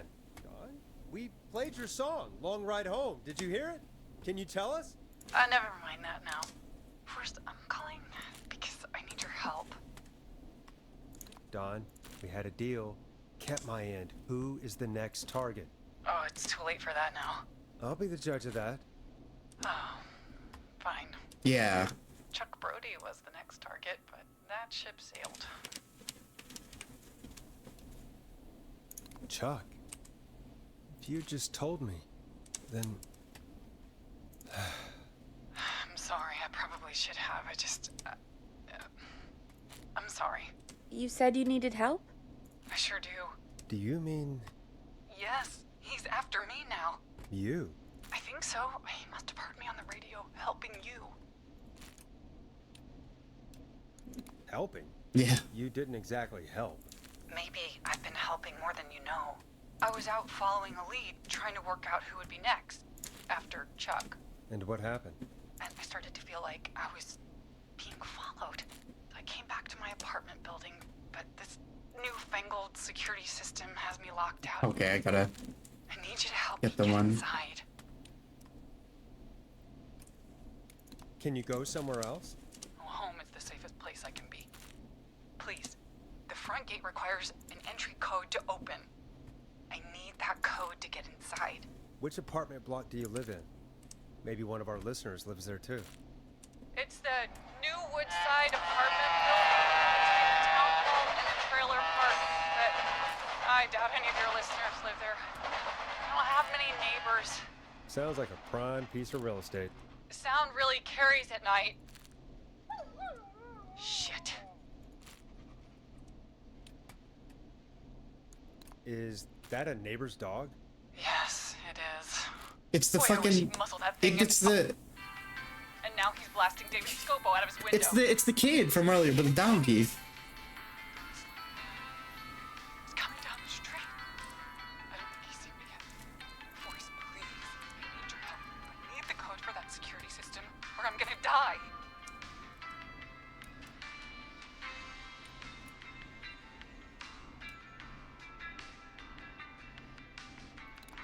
What's the name of the security system? There's a sticker on the box. It says Starling Security 4000. There's a keypad, and it looks like it wants a 6-digit number. Starling Security 4000, huh? That's right. Very newly installed. I need the key code before the Whistling Man gets me. Yeah, of course. Don't worry, Don.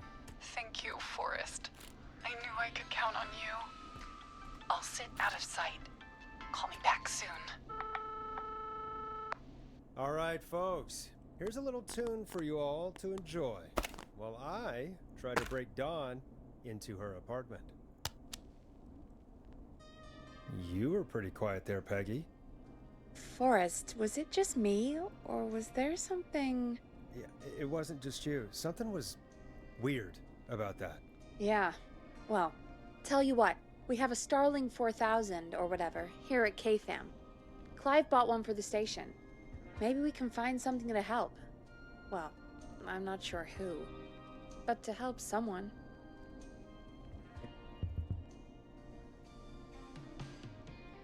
Okay, so she's locked out of the Woodside Apartments, and somewhere, Clive probably has the papers for the Starling 4000. Yep, we already know where that is. I just need to remember where I put it. I don't remember where I put it. I think I put it, like, just out on the, just out there where I was leaving all the notes and everything. So we'll see how that goes.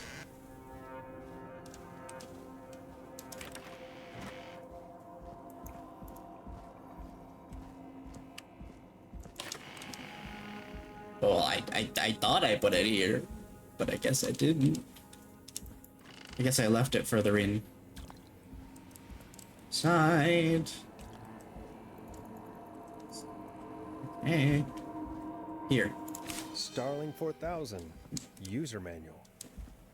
Ah, these codes should come in handy. Order delivery form. Starling must have left this by accident.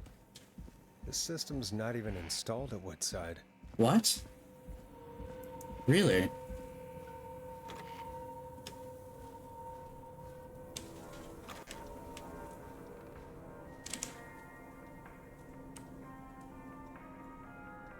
She's not at Woodside. So and there was the train in the background, so she's closer to the station, I suppose. So she must be where instead? 42 Carpenter Avenue? Unable to install, require new parts, new installation. Oh. Huh.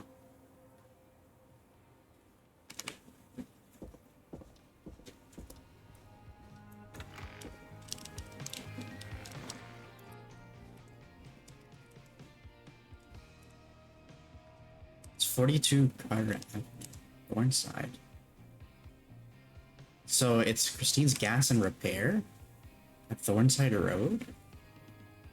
Must be there. Must be here. Number 1031.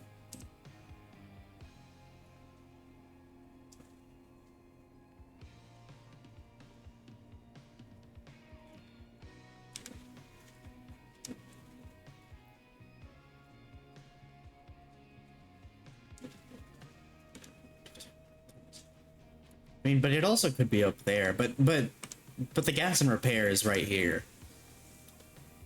And then the Woodside apartment is at 42 Carpenter Avenue.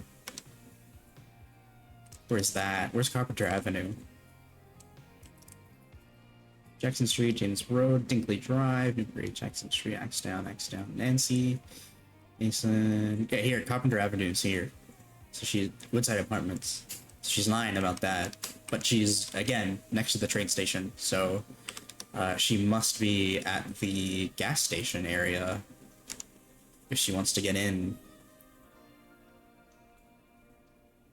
Roller Ricky's the rink, or here. It could be here too. It could be the gas and repair or the Roller Ricky's, right? So I guess we'll find out with more information on the thing.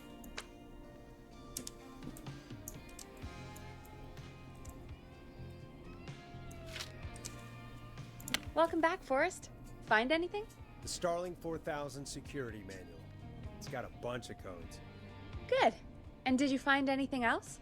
I saw a list of everyone else who bought the Starling 4000. Know who was on there? Oh my god. Roller Ricky! Do you think we should give him a call? Is that crazy? I don't know what you'd say, but...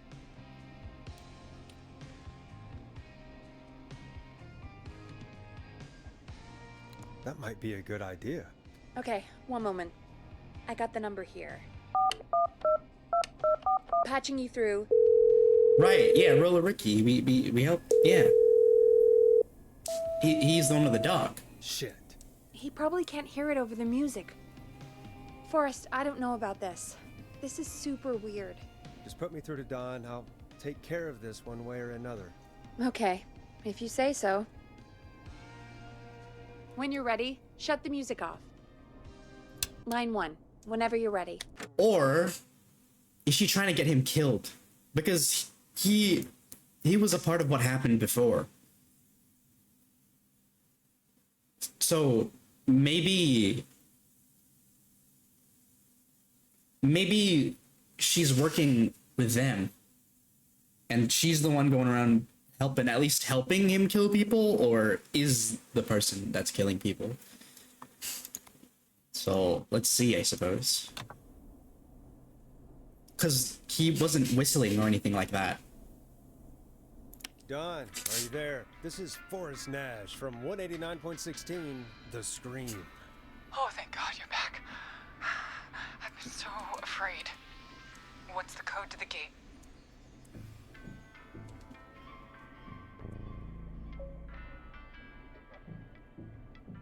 Hi, Van, welcome in. Oh my god, hi, Van. Oh shit. Hello. Thank you for the follow as well, Vin. Appreciate it. If y'all want more artists to follow, please check out Vin. I pop into their streams once in a while. They're very comfort late at night for me after streams. I'm usually in there if they're streaming. Hi, hello. I'm pretty good, thanks. I hope you're also doing well. Are you streaming today? But yeah, also very cracked art. Please do go check them out.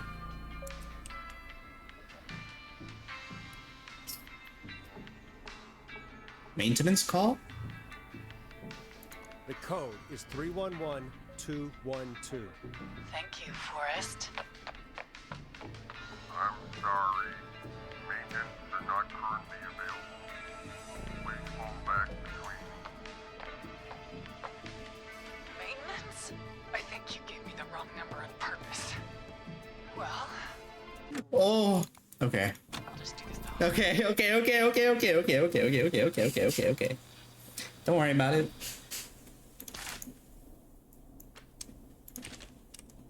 Yeah, she's sus as fuck. Don, are you there? This is Forrest Nash. Nope, stream tomorrow, but I'm chilling. Just had dinner. Ooh, what'd you have for dinner? Oh, thank Oh God right, I didn't say what I had as my usual afraid. opening for stream. I had pesto pasta. Code to the gate. Sketchy lady on the phone. Where is it?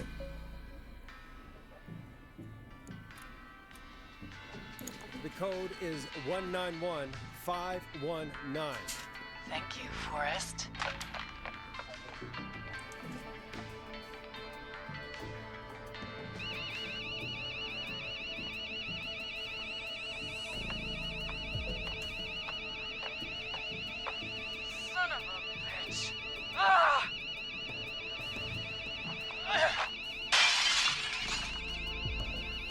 she?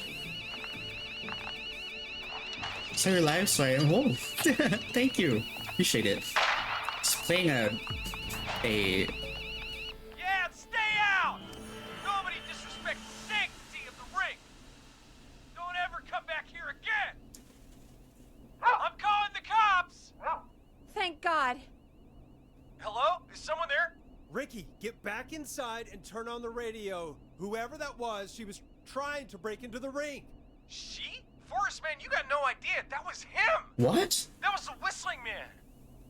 The alarm gave me just enough time to get my rifle. I don't like hurting folk, but I can't let anything happen to Maxie. He's my best friend, you know? Listen, man, I'm heading back inside. Gonna barricade that window. My man, thank you. You and Peggy can skate for free whenever you want, forever. That's a done deal. Thanks, Ricky. Can't wait. You got it. Talk to you soon. Okay, Gallows Creek. Here's some music while we process what just happened. Okay, sorry. You caught me at like an interesting time because this game is very dialogue and just figuring stuff out heavy. So a lot of it in between the puzzles, I'm just listening to stuff, and I'm not really the type to want to interrupt things, especially if people also want to pay attention with me. So I haven't been yapping as much as I usually do. But yeah, this game is like you're saving people from a serial killer going around essentially while you're live on air. So yeah. Alrighty. Oh right, music. Let's go with The Final Breath because I haven't heard it yet. So, the Whistling Man is a woman?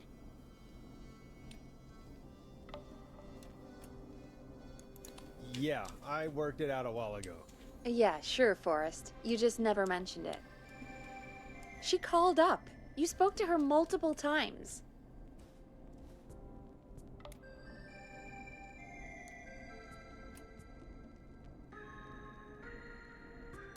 Yeah, she seemed pretty normal. Why do you think she requested that song?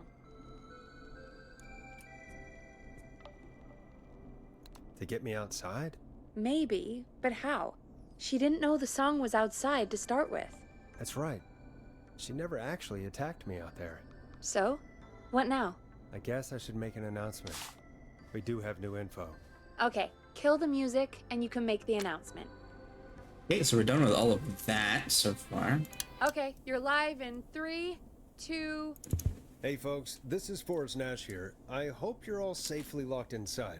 For those of you listening to that last call, you might be wondering what to make of it all. Here's our take.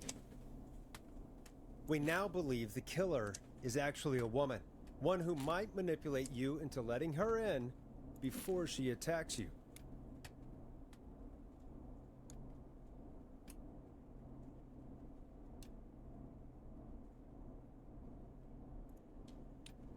I'm sad to say, but it's time to trust no one. The killer was calling themselves Dawn. This could be a fake name. If anyone needs help or you have info on the killer, please call in. You folks have my new number, right? It's 911. Hopefully, our next caller can help shed some light on our killer. Hey, we had a call come in. Okay, folks, time to take a call. All right. But yeah, actually, while they might still be here, like I was saying earlier, another stream I like to lurk in, especially after my own streams, because very cool, very awesome. I love the art. Big shot. Hit the button and take the call. You're through to Forrest Nash on 189.16, The Scream. Hey, man. Murphy? Damn straight. What's going on, Murphy? You in danger again? No Nah, problem. man. I've just been listening to the show here at home. And since you asked folks to call in if they could help out, well, I'm calling. I don't know if I can say as much as other folks have, but, I figure I wouldn't be a good role model to Fernando if I didn't try to help, you know?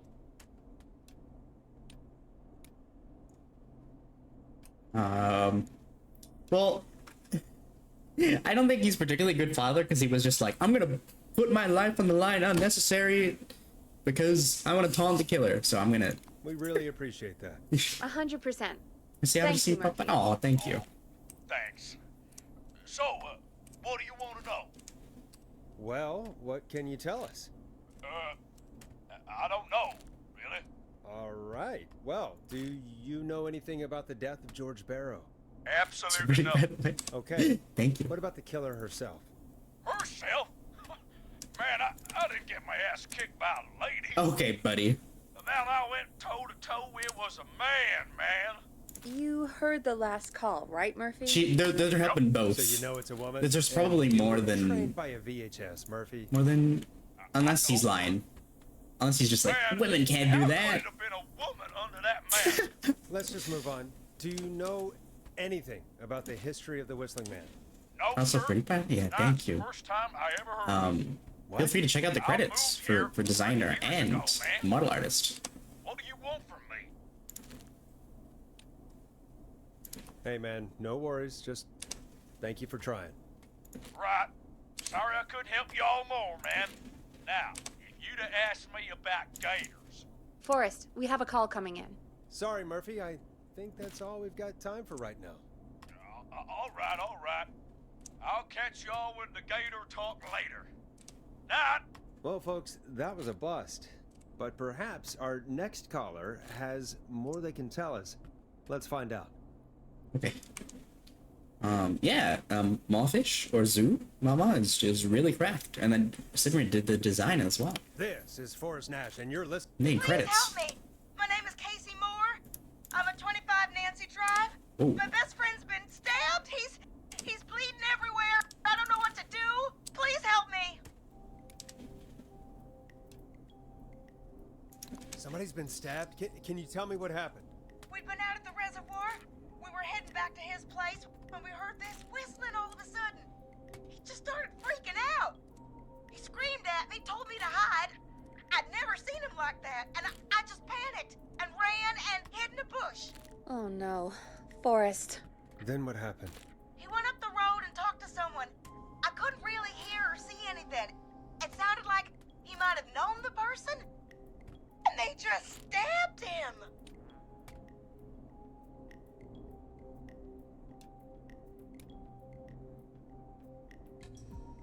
Casey, was his attacker the Whistling Man?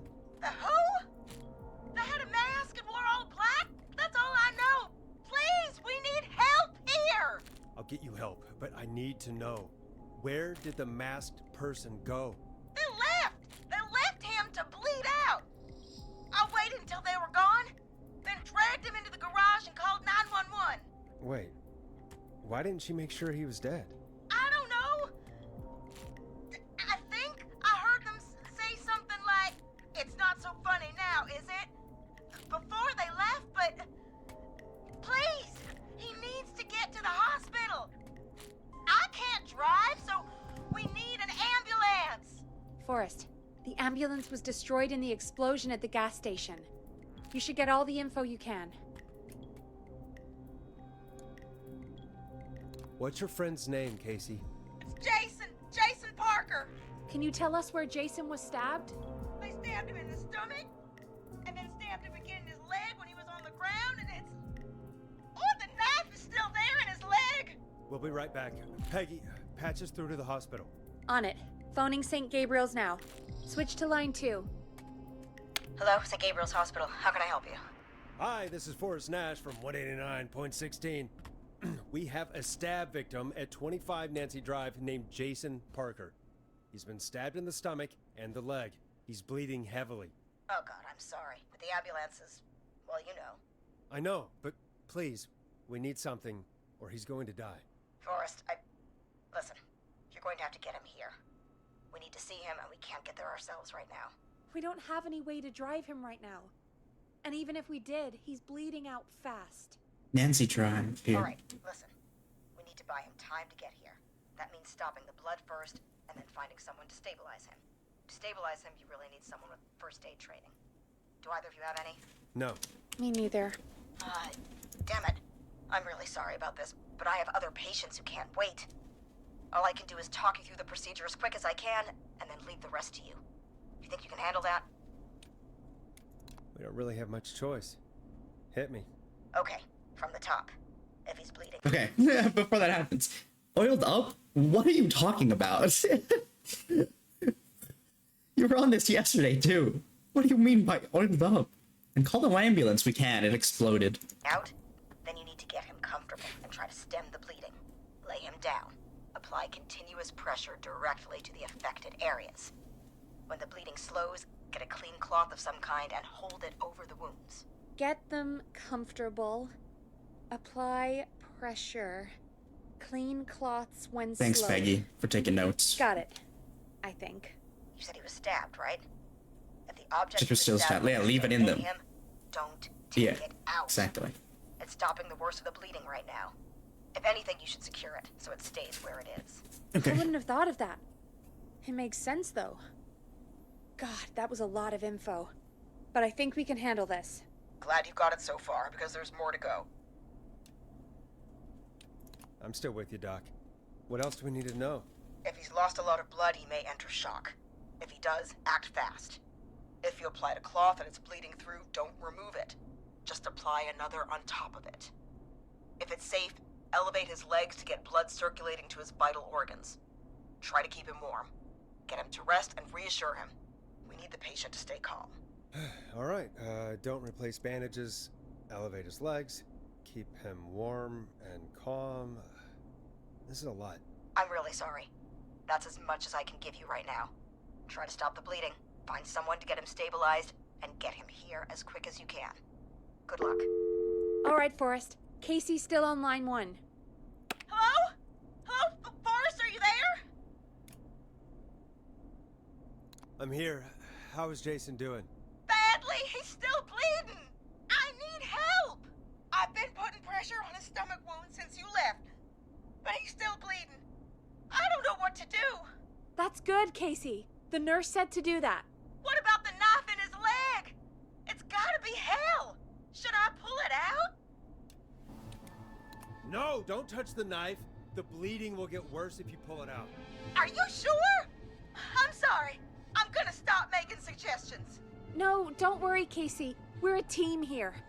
We're all going to get Jason through this. Casey, is his leg wound bleeding right now? I hate looking at that knife. Yeah. It's bleeding. His stomach is worse, though. I think we need to secure the knife so it doesn't move around. Do you have anything you can tie around it? Yeah. There's some laundry piled up on top of the dryer, some cloths on the hood of the car, and what else? I guess I've got my jacket.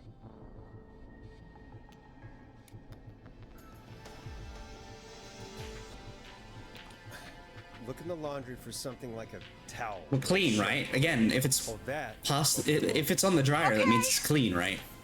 So it's been dried. Buy you some new whites, Jason. Here we go.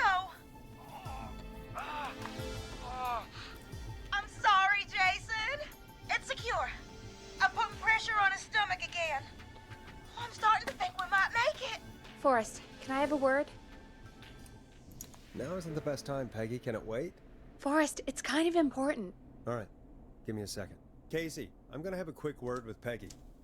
Keep putting that pressure on and let us know when the bleeding is under control. You're doing great. But what if something happens? We'll still be here. Just shout if you need anything, and we'll be there. I promise. Okay. I'll wait. Jason, please be okay. What is it? What's up, Peggy? We can't stay on the line with her all night. Dawn is still out there. What if other people need us? You're right. She's probably on her way to her next target right now. Exactly. And you heard the nurse.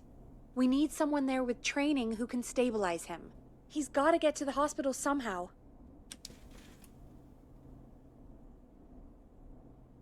Any suggestions, Peggy? I might. A little before you started working here, KFAM did a mandatory first aid training course. Me and Karen missed it because we were away on a producer getaway. You skipped it, didn't you? Never mind. So, how does KFAM's first aid course help us? Casey said they're at 25 Nancy Drive, right? Yeah? Why? They put up a bunch of cheap houses around there about 10 years ago. So a bunch of people here at the station live around there. Do you think any of them could help Casey and Jason? Probably, but I don't know who lives there. And since I missed the training day, I don't know who knows first aid. Could you call them and ask? I don't know everybody's numbers. I've only ever called Karen. Here, Nancy Everybody's Drive. personnel info is probably in Reggie's office. Got it. I'll look through their files in Reggie's office. It's a life or death situation. I'm sure they won't mind. Right. But there are a couple of problems with that. Go on. It's sensitive information, so Reggie probably locked it in his safe. Great. Great. Do you have any idea what the combo for the safe could be? Not a clue. Reggie's a serial note-taker, though. Maybe something in his office will give it away. Right. There is something else. I'm not gonna like this, am I? Have you ever heard, the future is floppy? Yeah, it's on floppy disk. What the hell are you talking about? I'm talking about floppy disks. Yep. Floppy disks are like these futuristic things that have information on them. You put them in a computer and they do something. Mm-hmm. Peggy, I know what a floppy disk is. Anyway, Reggie decided that the future is floppy and started phasing out our physical records and replacing them with these floppy disks. I imagine it's the same for our personnel files. Okay. It's good to know. Since we haven't heard anything from Casey, I'm guessing Jason's okay for now. I'll check out Reggie's office and see what I can find. You'll need a key for that. I'll just slide it under my door now. Thanks, Peggy. Alrighty. I'll just have to look around. Cool.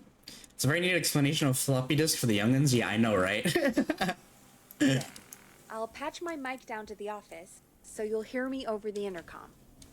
People are like, what are floppy disks? What do they do?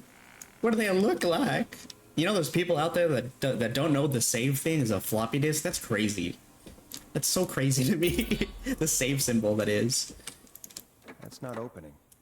Where's his office? Is it downstairs? Is it the one like behind the thing? It must be.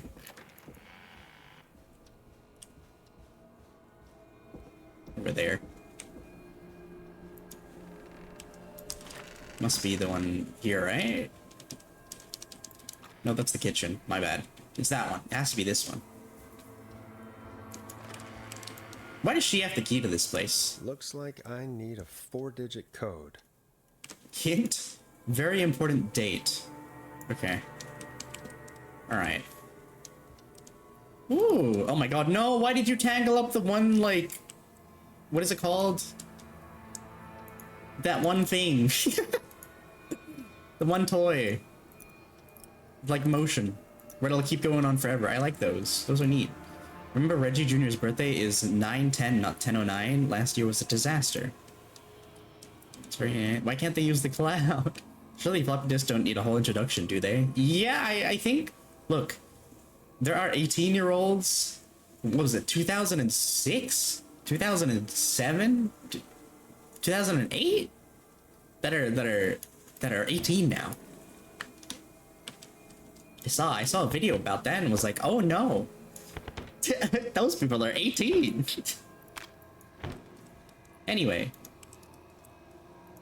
Clive, if you're reading this, stop stealing my post-it notes. Ask Jeannie where those tapes are. It's been weeks now. Overdue. Please insert floppy disk. System soft 17.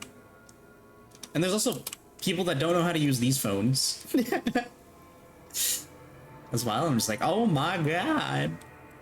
Why? What do you mean?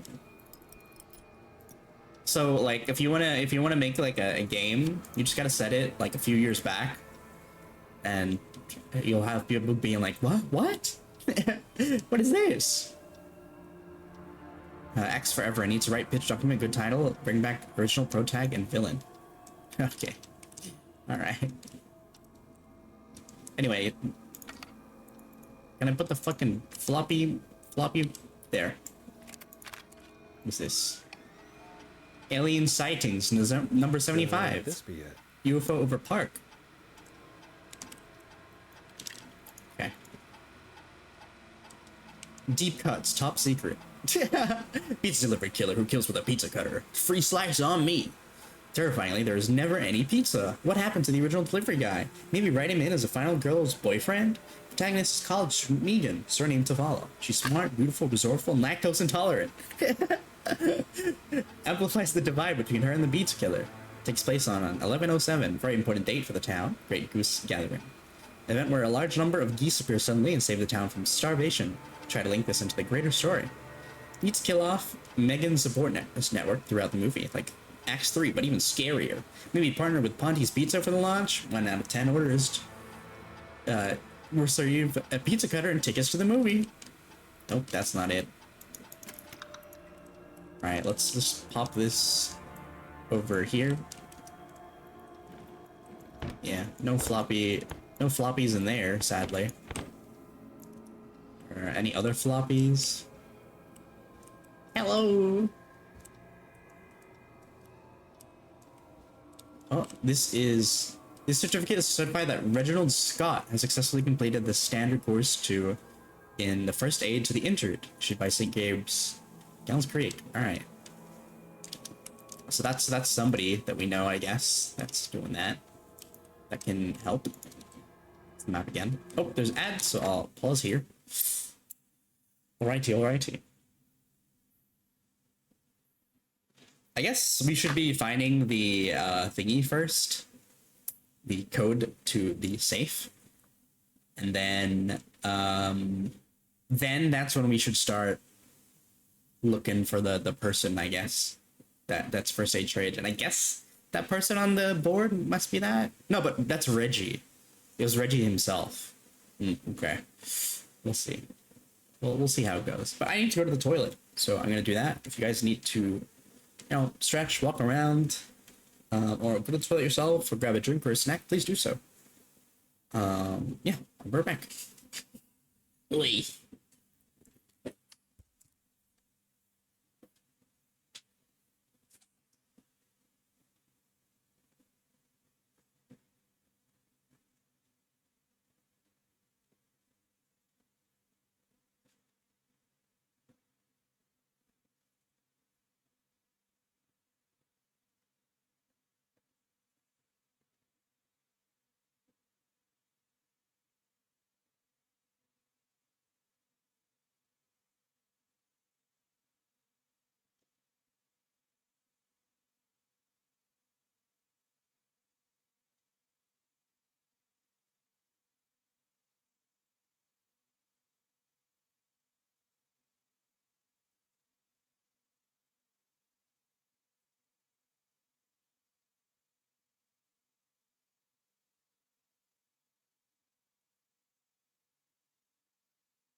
Hello. I am back. Oh, nice. Vanilla Coke. Big sippies.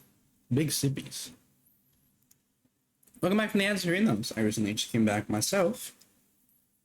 So, yeah.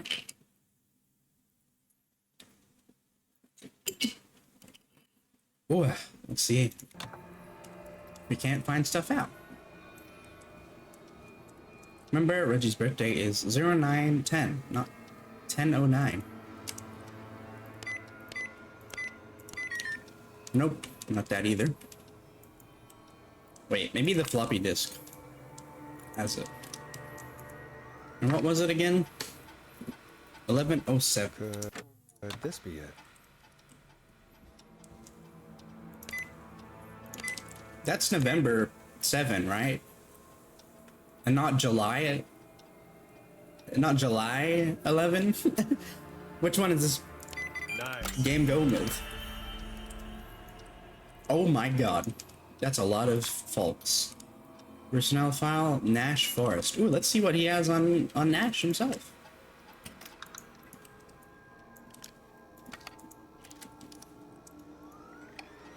Get a load of this, Peggy. Apparently, I'm a lone wolf type. Forrest, what are you doing? We don't have time for this. We have a man literally dying on the line, and you're more interested in you. You're right, I'm sorry. I need to focus on possible candidates. My bad. I can read the rest of this later. What is this? I can't believe he actually got the Forrest Nash here in Gallows Creek. His motivation may be low, his demands are a bit beyond our means, and he's currently blacklisted from any reputable station. Honestly, we don't have a reputation to lose. Forrest isn't really integrating in the team, seems to have this lone wolf thing going on. Heard him call Janie, Janine, and Brenda in his first week. Hopefully this changes when he gets settled. I've paired Forrest with Peggy for his show. They seem to have developed a relationship with Source pretty quickly, which is good because we sure don't have the show budget to pair him with Karen. Okay. Hee hee hoo hoo. Hee hee hoo hoo. What is this? Who's this? Weaver Peggy. No. Who's this? Carrier Bradley? Lawson Karen? Wait, so her and Karen didn't go to it, right? Or Barbara, or was it Barbara? It's John. Let's try John and Carter.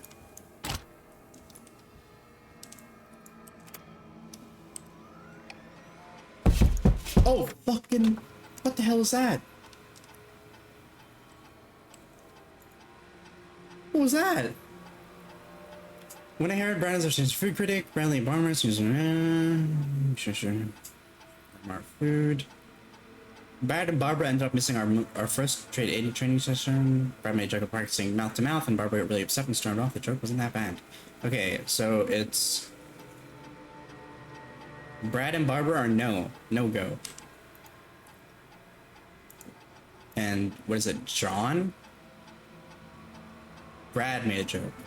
Okay. So it's not Brad either. Wait, no, we just did Brad. So it's probably this person? John apparently has a bunch of medical equipment in his home that he procured from the military at the end of his service. Is that legal? Do I need to report him? John refused to engage with the first aid trainer during the course. I know he was a war medic, but it was station policy to send everybody regardless. Okay.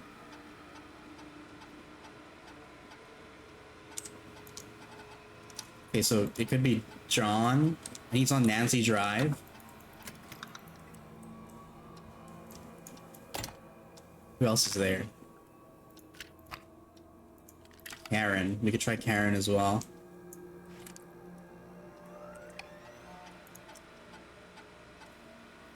As of 2 months, she was fully taken on Hamish Slow alongside the Timberline twins. Hopefully, doesn't get any ideas about being paid double. Or kind of started mentoring Peggy.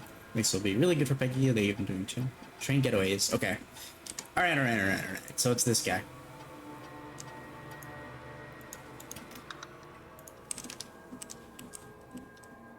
I'll put these back, I guess. Like Brad and Forrest. And oh wait, no, this was left in his thingy. There you go.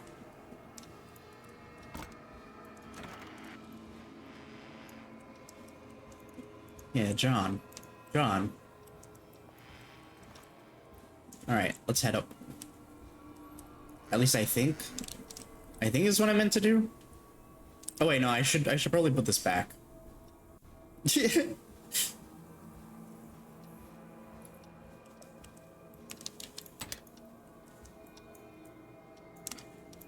I'll sort those. It's okay. It'll be fine. If I need to do it at the end of the game or something. I did want to read about the others, but you know, I'm maybe thinking that it might be time sensitive, though nothing really in the game has been too time sensitive.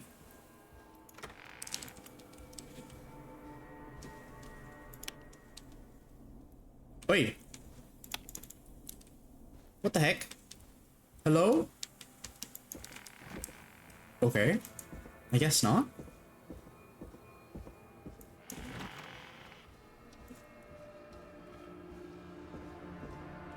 We literally got a dude that was gonna be fine, just fine. I think the game has been time sensitive, yeah. At least, like, it doesn't feel like it has, except for that one moment I killed that guy because I rushed too much. I guess that's like the only thing. Where's his name? John? No, that's Karen. Who's this? John. Yep. Hey, Peggy, you there? Yeah, I'm here. Did you find what we need? I think I know who our best bet is to help Casey and Jason. All right, good work. Who should I... Hello? Is anybody there? Please pick up. Casey, I'm here. What's wrong? Jason started going pale. I tried to get him to rest, but he just threw up everywhere. What's happening? What do I do? God, it sounds like he's going into shock. Casey, just stay calm. It's going to be okay. But the bleeding seemed to slow down. Did I mess up? Jason, I'm sorry. Casey, calm down. You've done everything right. I need you to listen to me, okay? For Jason. What did the nurse say to do about shock? Casey, I need you to elevate Jason's legs. We need to get the blood flowing to his vital organs. Yep. Got it. Jason, stay with me. I'm just gonna move you. This might hurt. Okay. I propped his legs up on some boxes. I'm looking at my notes. We need to get Jason as warm and comfortable as possible. Do you have anything you could use nearby, Casey? Yeah. I still have some laundry next to me. I'll wrap him in some blankets.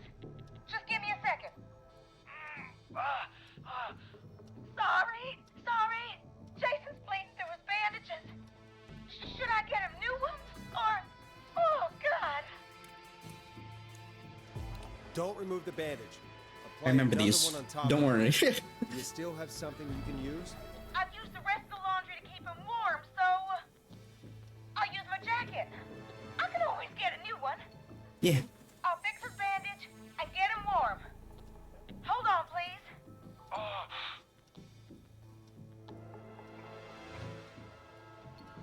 Sorry.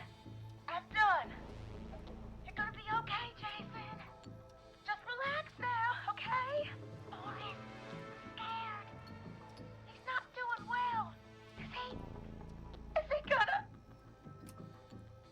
Jason is going to be fine. Just make sure he knows he's going to be okay, okay? Okay. But please, I can't give him what he needs. Please send help.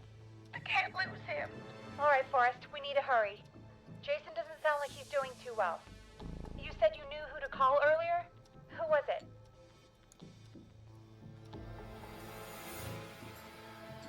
We need to call John Hedges. He lives on Nancy Drive. He didn't really participate in the first aid training, but he's a former war medic. He's probably the most trained person we have. Really? I never really spoke to him before. A war medic, huh?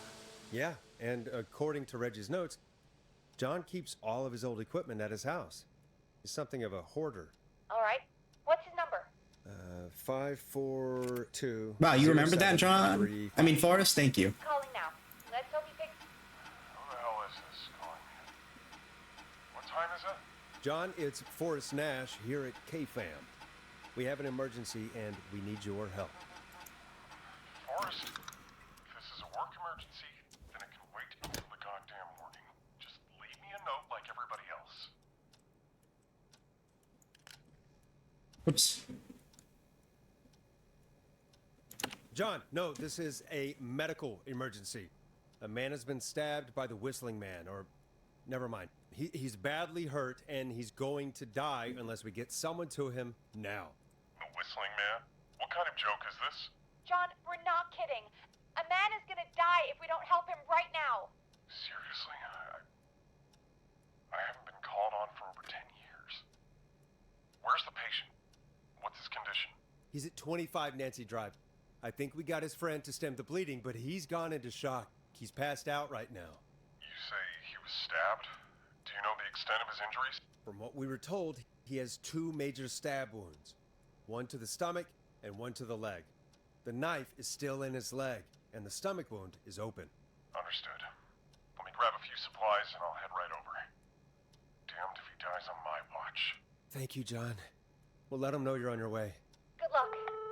Neat. Hello, Casey. Are you there? How are we doing? Bad. Jason seemed really weak, and then just started thrashing.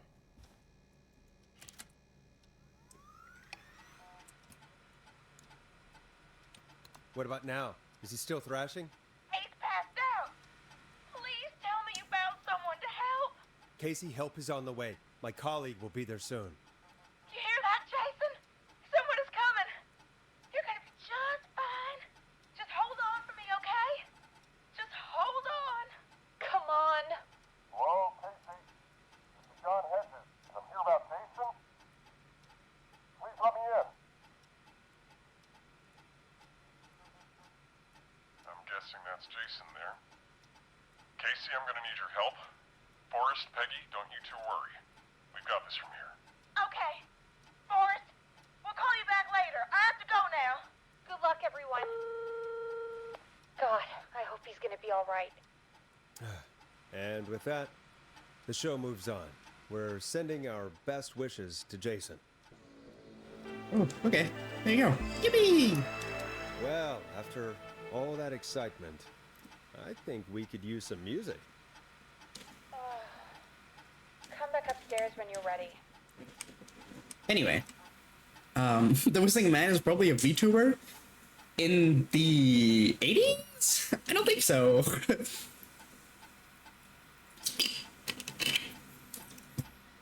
I don't think VTubers as a concept could have existed back in here.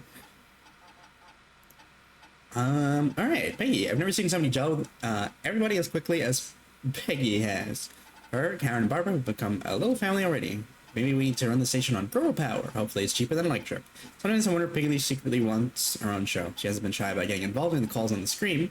Sometimes it feels as though Forrest could just leave for a coffee and mid-call and nobody would know. Peggy and Karen have missed another work event. Forrest, put some music on Hold on, I'm snooping. This time, first aid training, because of their training sessions, the collection of cocktail parasols grows after each session. Why are they doing training sessions at a bar? And let's go with Karen. Yes. What song should I play? Karen's really stepped up her duties in recent months. She's fully taken on Hamish's show. Oh wait, no, we've already done this.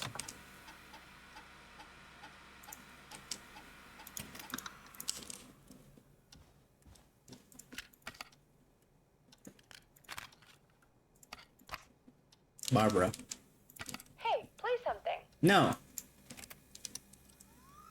I'm snooping. Barbara's really getting on well with all the staff here. Everybody gave her great feedback at our last review. Get the feeling there's something going on with her and Brad. Call it a hunch. Barbara got another cat recently. She must have had at least 5 now. Daisy, Murphy, Penelope, Freddy, and Lord Winston. I like to monitor her productivity going forward. The cat photos are a big distraction for the rest of the team. Barbara laughed when I told her about the concept for my new horror script. I don't care what she thinks. A story about an alien egg at the center of the Earth set to hatch on February 30th is a great idea. Why else would we avoid having a February 30th? Okay, that's pretty funny. Fuck sakes. Also, that plant scared the shit out of me. Not gonna lie. I used to have a guy put the music on for me. You sure did. You sure did.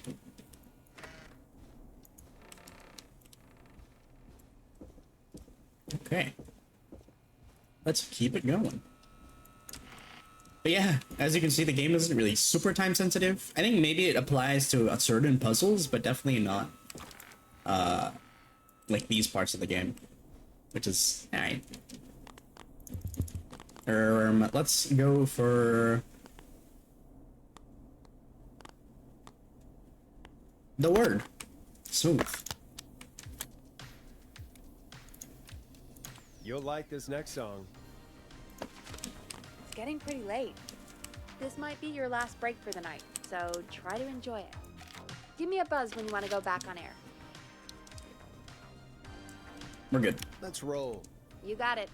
We've got another call coming through, too. Time to turn the music off.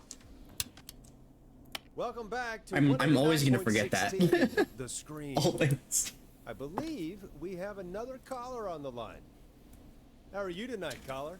Forrest, it's me, Roller Ricky. Oh, and Maxie's here too. Good to hear from you again. How are you both doing? Oh, we're good, man. Thanks to you. You're like our guardian angel. That wouldn't be a bad look for you, Forrest. A little White Wing Halo number? Maybe something for the K-Fam Halloween party. All right, everyone, let's calm down. Ricky, I'm just glad we could help you and Maxie. Is there anything else we can help you with, Ricky? Actually, I think I have some info that might help you.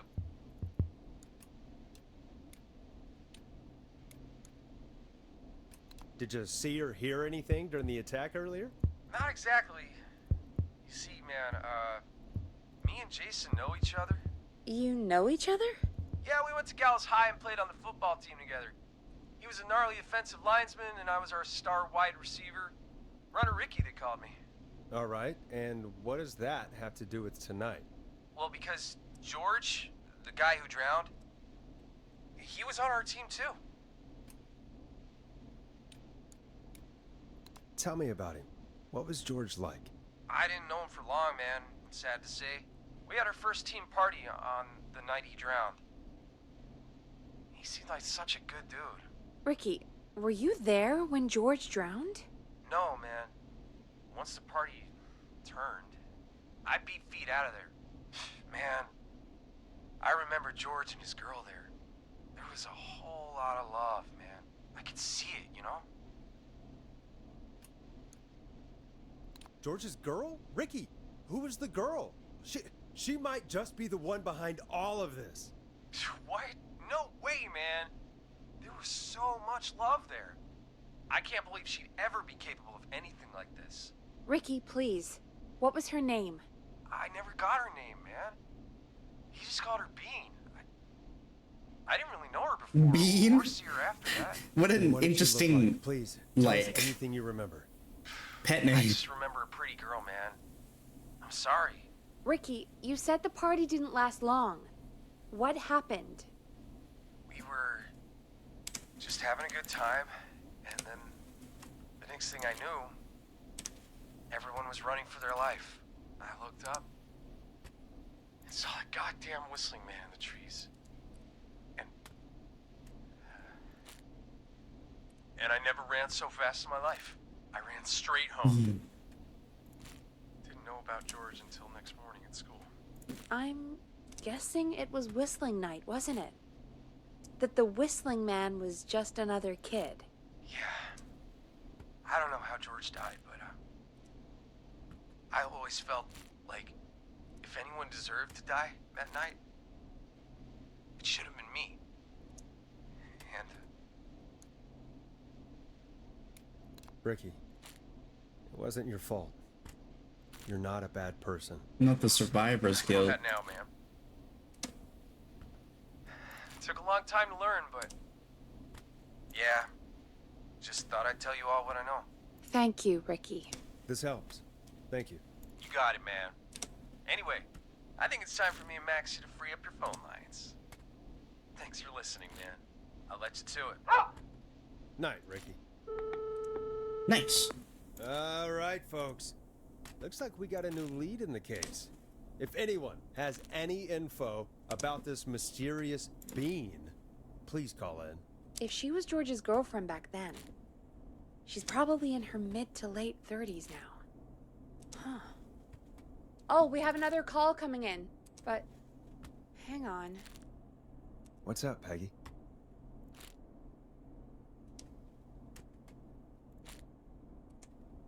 Peggy?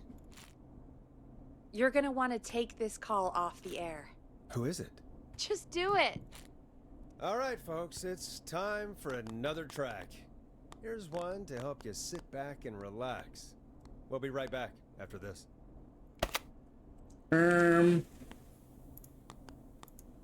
Okay. Hope you enjoy this one as much as I do. We do not have many songs. I hope this is good news, Peggy. Who have we got? Find out for yourself on line 1. Hello? Forrest, I'm glad I got back through to you. Sounds like it's been a busy night, huh? Surprise! It's Leslie, our 911 operator, leading the charge from Henderson to come save us. It's so good to hear from you. Are you okay? We're doing okay. Sarah and I are both happy to be headed back home. We're happy to have you too. Wait, Sarah? Oh, yeah, I mean Deputy Martinez. Anyway, we got back into radio range a little while ago. We've been listening in, but haven't been able to get through until now. It's been non-stop since you left. Please tell us you're bringing help. You bet! I'm leading a whole goddamn squad towards Gallows Creek as we speak. Turns out somebody had cut the phone lines. They had no idea what was happening. That's great news. That's crazy about the phone lines, though. Do you think the Whistling Man cut them? I'm guessing so. I don't know how the Whistling Man did it. But that doesn't matter right now. Listen, we're coming in hot, but we need your help. I know Gallows Creek isn't a big town, but if we don't know where the Whistling Man is, we can't get him. Her.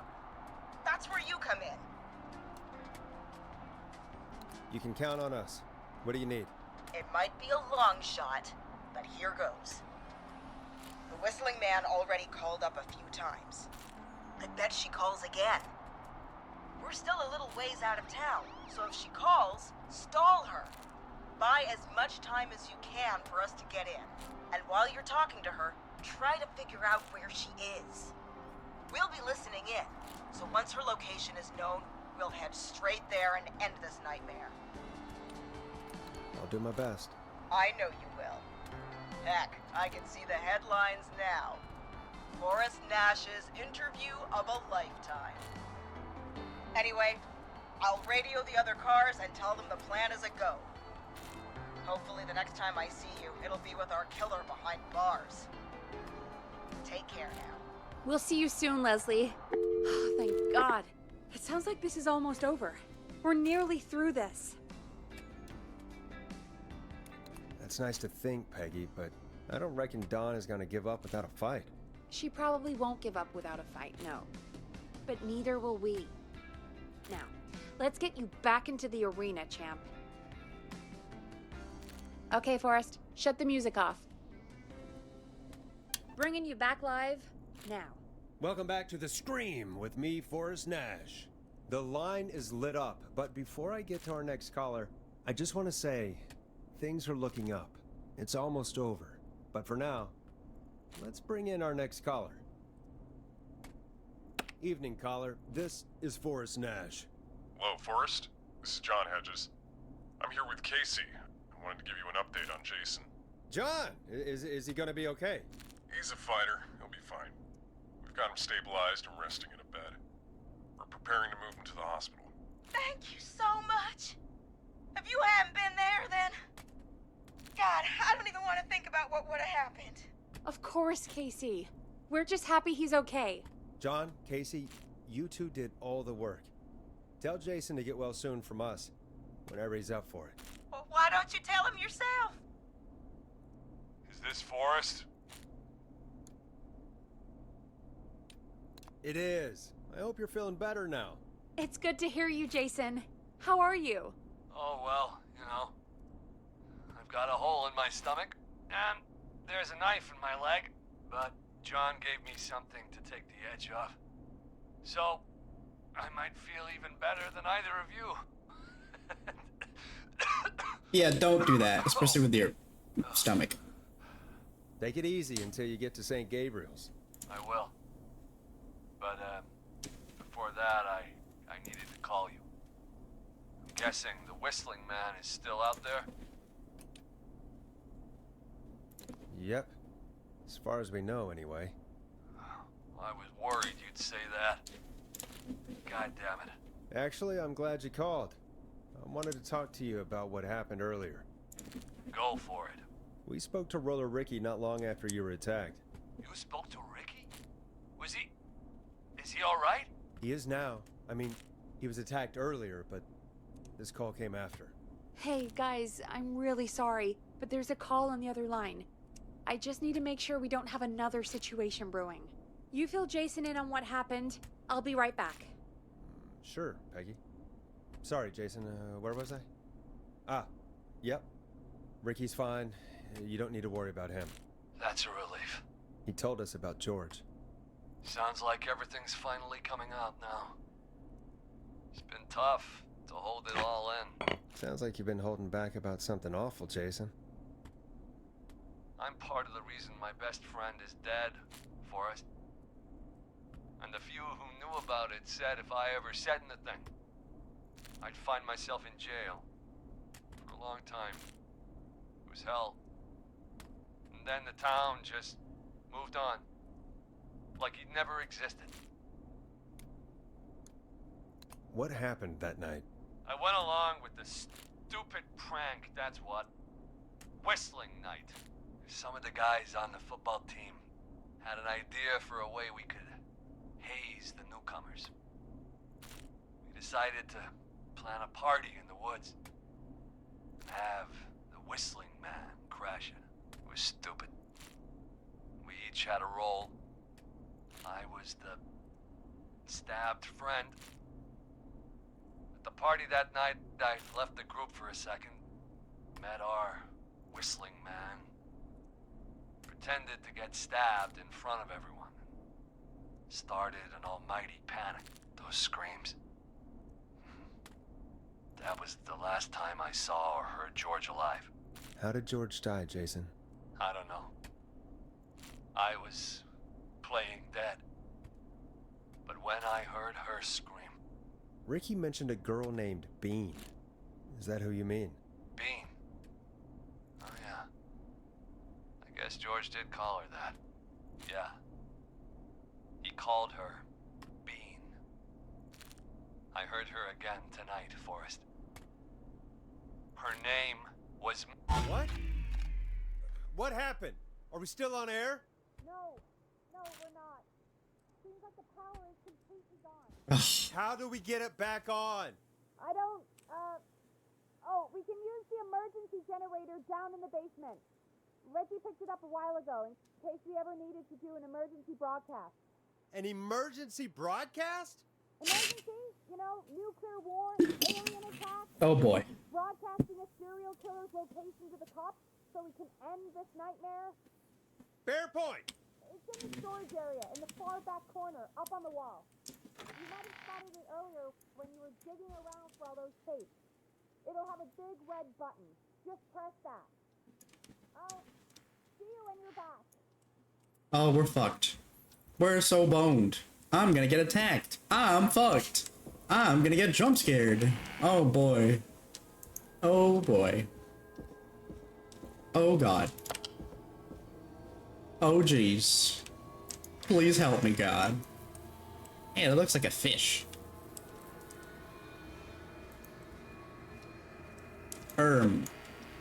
Right, not there. Sorry, hold on. My bad. Not that room. In here. Yep, let's just go to the creepy ass basement area. Yep. With that's made like this. Huh. Far back corner. Why is this station so big? Oh. Not here. Okay. Why is it built like this? Do I have to like do some like hiding and shit later on? That must be it. Boom! We've got power. Hello? Oh, fuck. The Whistling Man. I need to warn Peggy.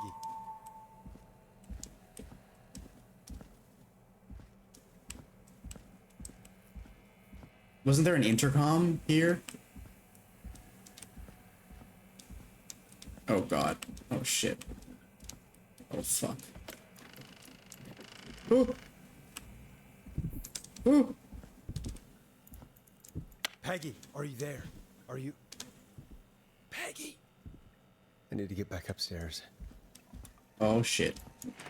Oh fuck. Oh piss. Oh dicks. Oh piss. Help me, God. Pray for me. This way. What the hell? What? Oh. Oh, hi.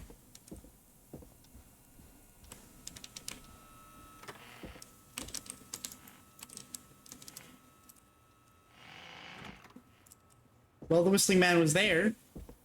So, oh god. Oh no. Oh no. Peggy! Where'd you go? Ooh! Hi. No way. This can't be happening.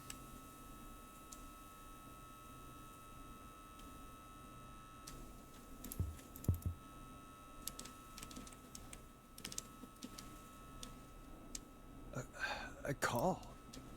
Wait, is it Peggy? No, she had to be in there all night. No, it's not her. What do you want? Good to talk to you again, Forrest. You know, I've really enjoyed our chats tonight. I guess we've had some moments. My favorite was when Ricky ran you out of the rink. Ha! You sure did get me then, Forrest. Where's Peggy? Have some patience, Forrest. It's almost the end of the night. Almost the end of the show. But it's not over just yet. Got a little time still. So let's make the most of it. What do you mean? Make the most of it how? Well... I thought we'd end tonight's Whistling Man special with a special guest. The one who started it all. Oh, let me take that out of your mouth and... You crazy bitch! Let me go! Welcome to the air, Mr. Teddy Gallows Jr. Wait. It's all gonna come out tonight, Teddy. Your daddy and his money saved you 20 years ago. But even if he crawled out of his coffin with all the money in the world... Wait, where the hell is Teddy? How are you talking to him if you're here with me? Because I'm not there with you, Forrest. I'm here with Teddy.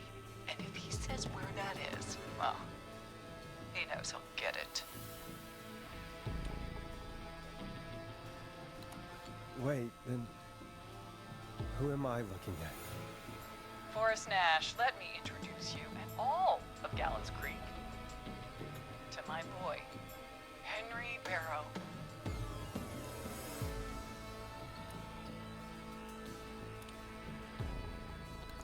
Your son? You mean you... Wait, did he? Yes, Forrest. He and I had a son. So there were two Whistling Men tonight. Of course. That explains how you were always able to get around town so quickly. And Murphy, he was right, wasn't he? He did fight a man. He did.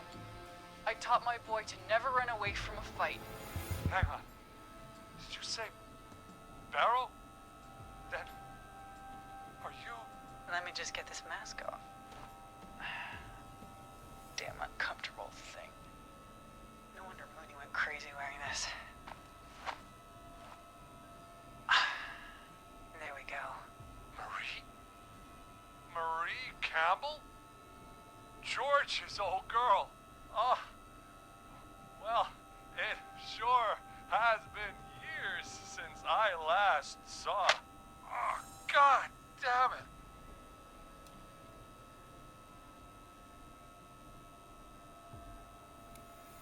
Marie Campbell? So, not Dawn, huh? No, not Dawn. What are you going to... Everyone's gonna know now what Teddy did.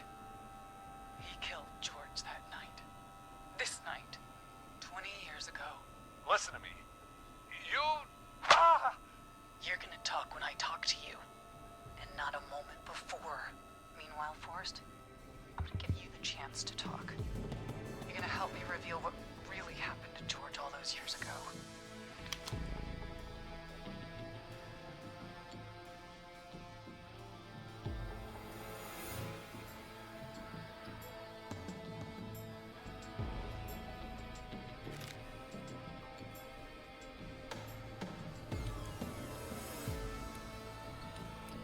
Okay, Marie. I'll do it. Good. Then let's talk about the night George was murdered. Murdered? Listen,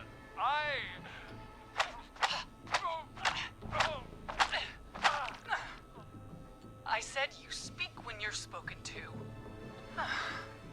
Now, I know you've done some good work tonight, piecing together what happened to George 20 years ago, and that's why I want you to interview us.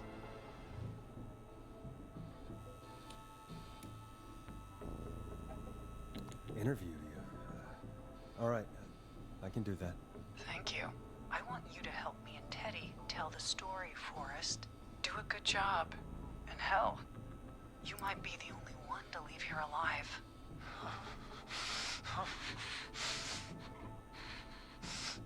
I need to drag this out.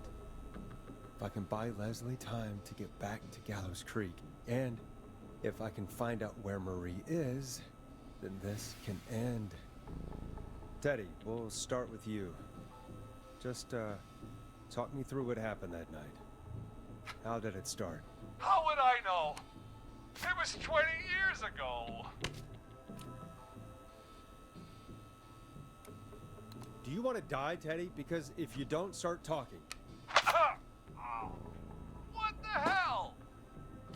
God damn it. Okay. Our first team party was coming up. And when I saw the date it was scheduled for, I had an idea for a way we could prank the new guys.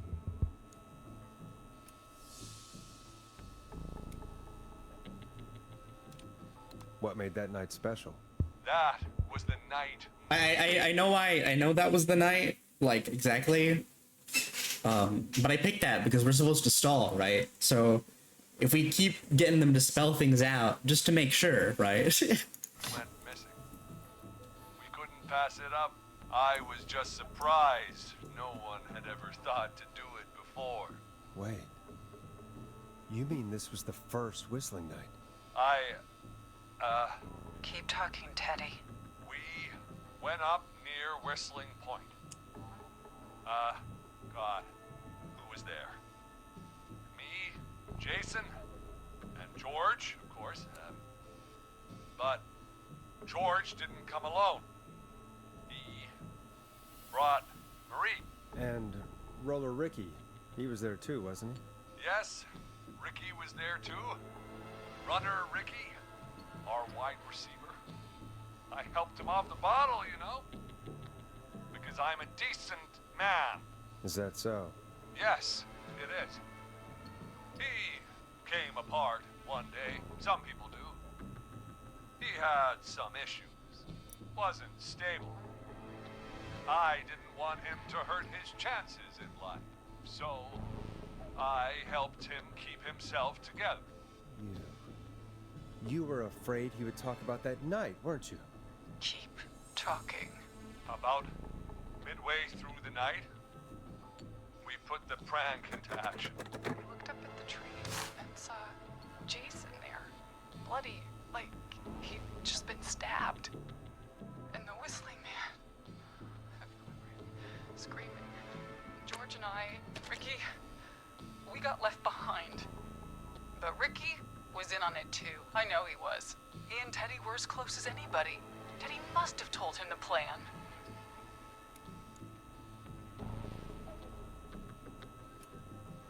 No, Marie, you're wrong. Ricky didn't know. What? Did you miss that part of the broadcast? I spoke to him earlier. He had no idea what was happening. He said he was as terrified as anybody. Isn't that right, Teddy?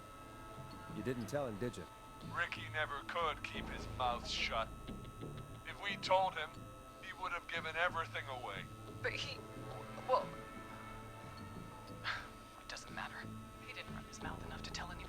afterwards. He's still guilty. It was just a stupid prank.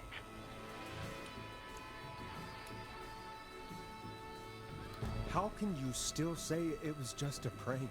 Oh, come on. Oh, God damn it! You made George think Jason had been murdered.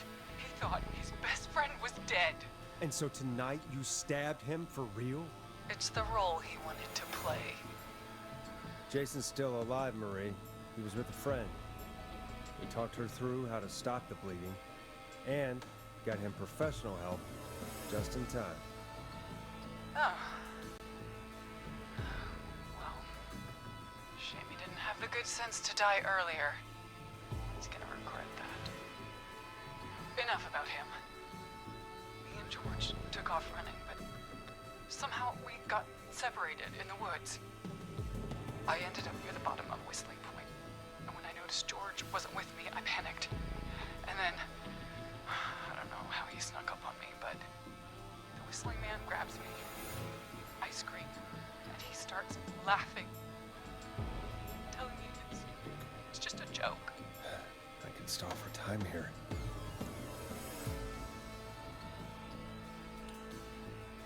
Who was it, Marie? Who was the Whistling Man? I suddenly recognized it was Chuck. Chuck Brody was the Whistling Man. Oh. Laughing Him. away. But then he stops. And he's looking up at the top of Whistling Point. What was he looking at? Teddy, what happened next? Nothing. I mean, it was just... Teddy? George fell off Whistling Point.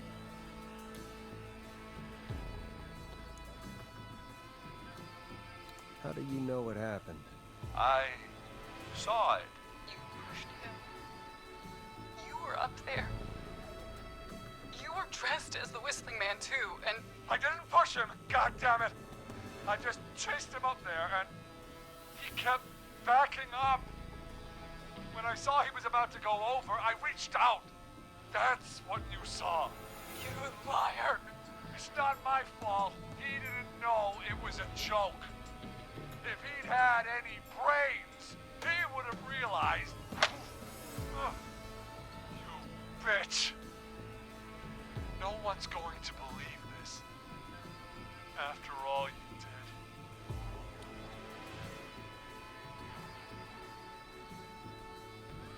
The story is actually so fucking intense. I actually really like this game. It was really well done. If she's lying, why the cover-up? My future was at stake, Ash. You know what it's like.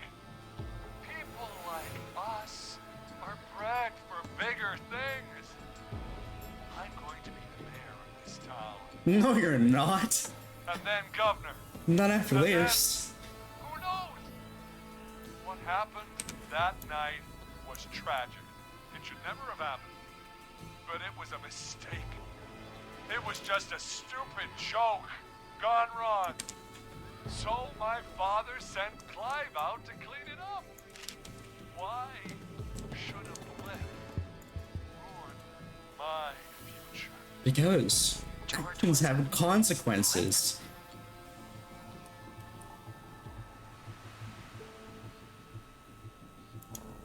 That's an evil thing to say, Teddy. That's the way it is. My father agreed with me. Sandra found him the next morning while out jazz running. She found him in the river, but she lied about that to protect Teddy. She said something about her rent going up, unless she... Teddy, did your father own Sandra Sharp's dance studio? It's Gallows Creek, not Sharp Creek.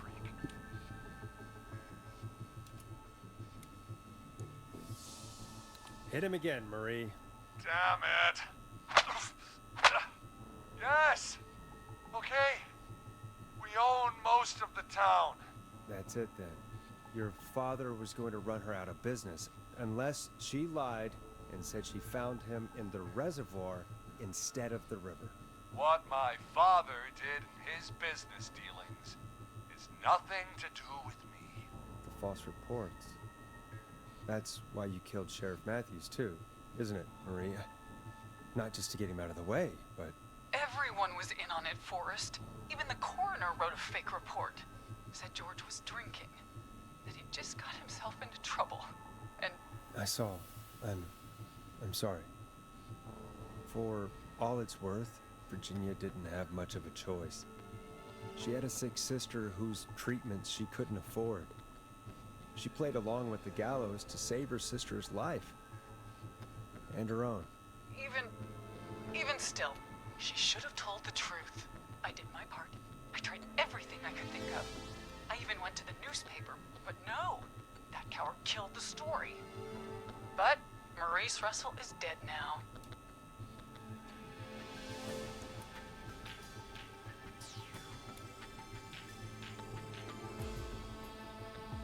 When will the killing end, Marie? End?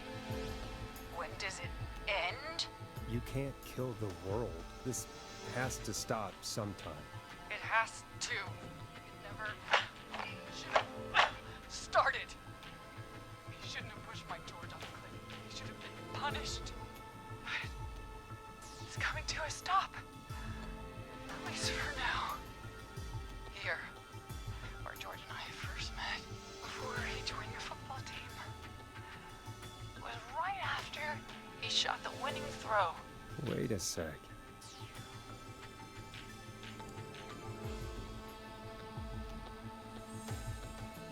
Hey.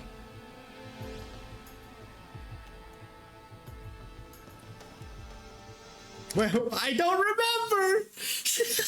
I don't fucking remember. Oh shit.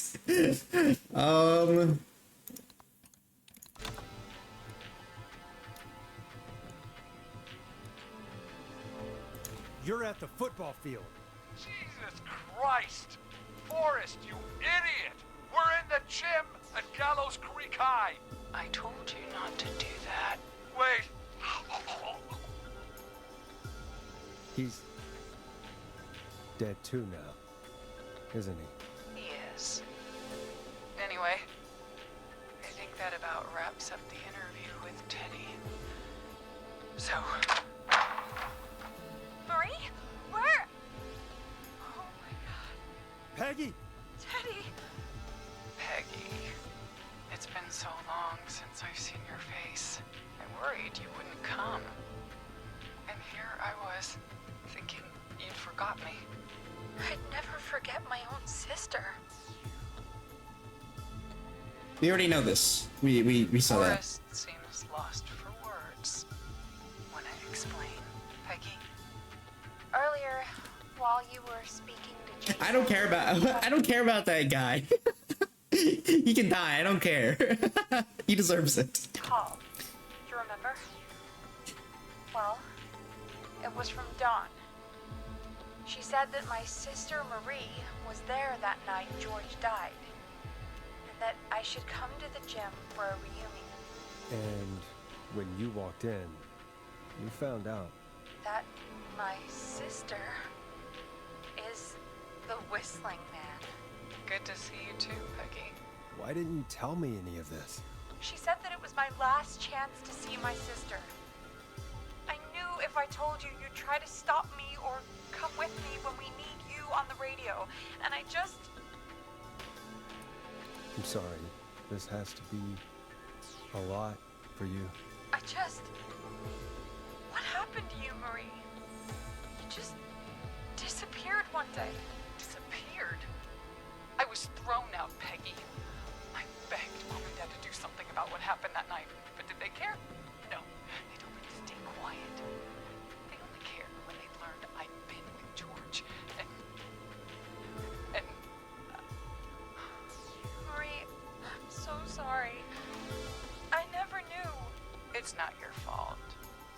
Really, it's Mom and Dad I should be seeing right now. But since they're dead and gone, well... I'll have to settle for the next best thing.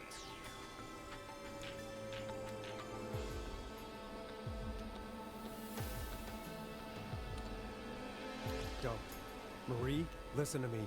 You don't have to do this. Someone has to pay for what they did. Marie, please. Mom and Dad are gone, Peggy. Besides, you forgot me. Just like the rest. You forgot. Marie, Peggy never forgot about you. Keep your mouth shut. She kept a card from you. She kept it here on her desk. What card?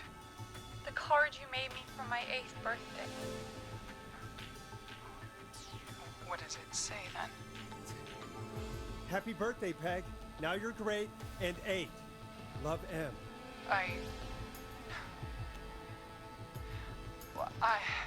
Henderson police! Freeze! No! Henry! Get out of there! Peggy! We have 1 wounded, 1 dead, and we're in pursuit of the suspect. Henderson police! Freeze! Forrest! Leslie, how's Peggy? She's been cut pretty bad, but we're here now.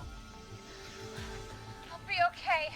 God, Marie! You didn't step on the fucking Hey, cheese stop! traps. I need you to look after Peggy. She needs help.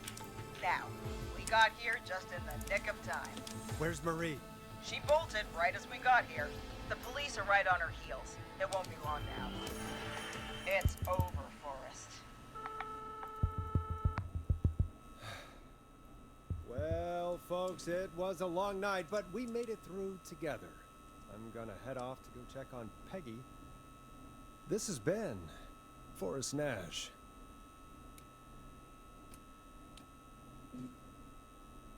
Good night.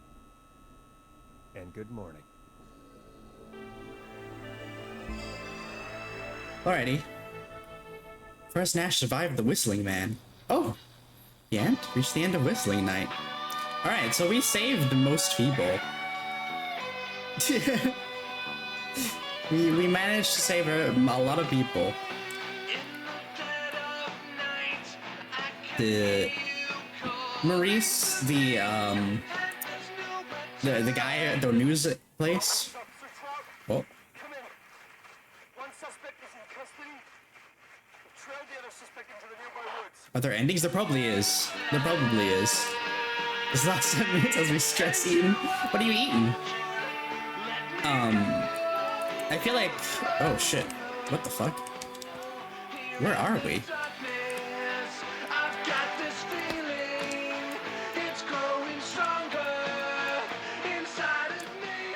Where are we? Anyway, why is there suddenly a British accent? What do you call it? Maurice, this guy was unlucky because I did the thing where at the beginning where I was just like, hey dude, he's over here. And then so he got killed. Chuck, I had no idea. I had no fucking clue why this guy died. I didn't figure it out by this time. Is this Whistling Man's hideout? Maybe. And Teddy Gallows Jr. I think this fucker deserves to die. For sure.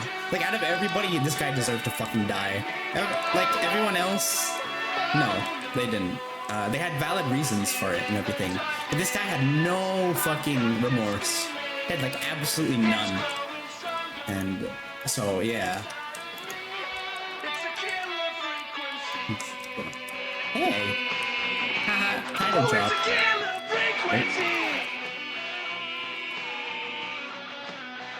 Big game. Is this maybe... No. George was just fully dead, right? Oh, not again. Open the door to skip the epilogue and credits. Okay, no.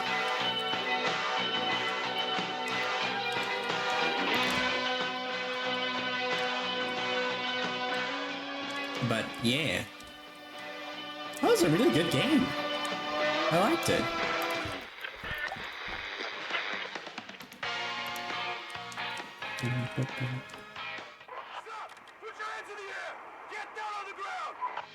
Hold on. Let me snooze the ads. How it ends, probably? Yeah, she'll probably get away. That's probably what'll happen.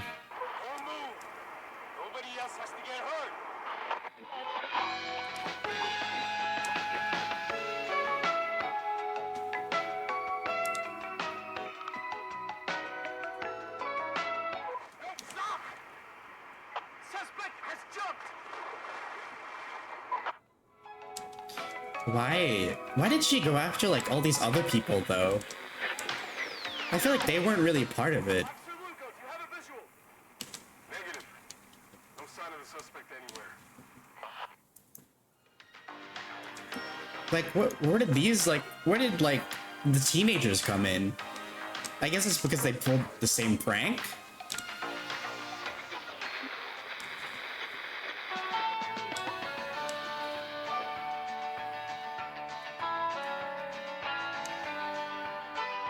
But yeah, I guess it's like been... No, but the teenagers weren't in on the prank. Like, huh. No, they were. Until the real Muslim man came over. My bad. Is the thing charging? Yeah.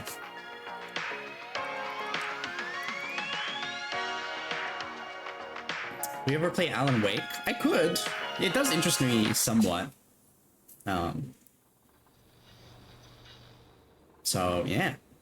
I mean, we'll see how it goes. What does the continue do?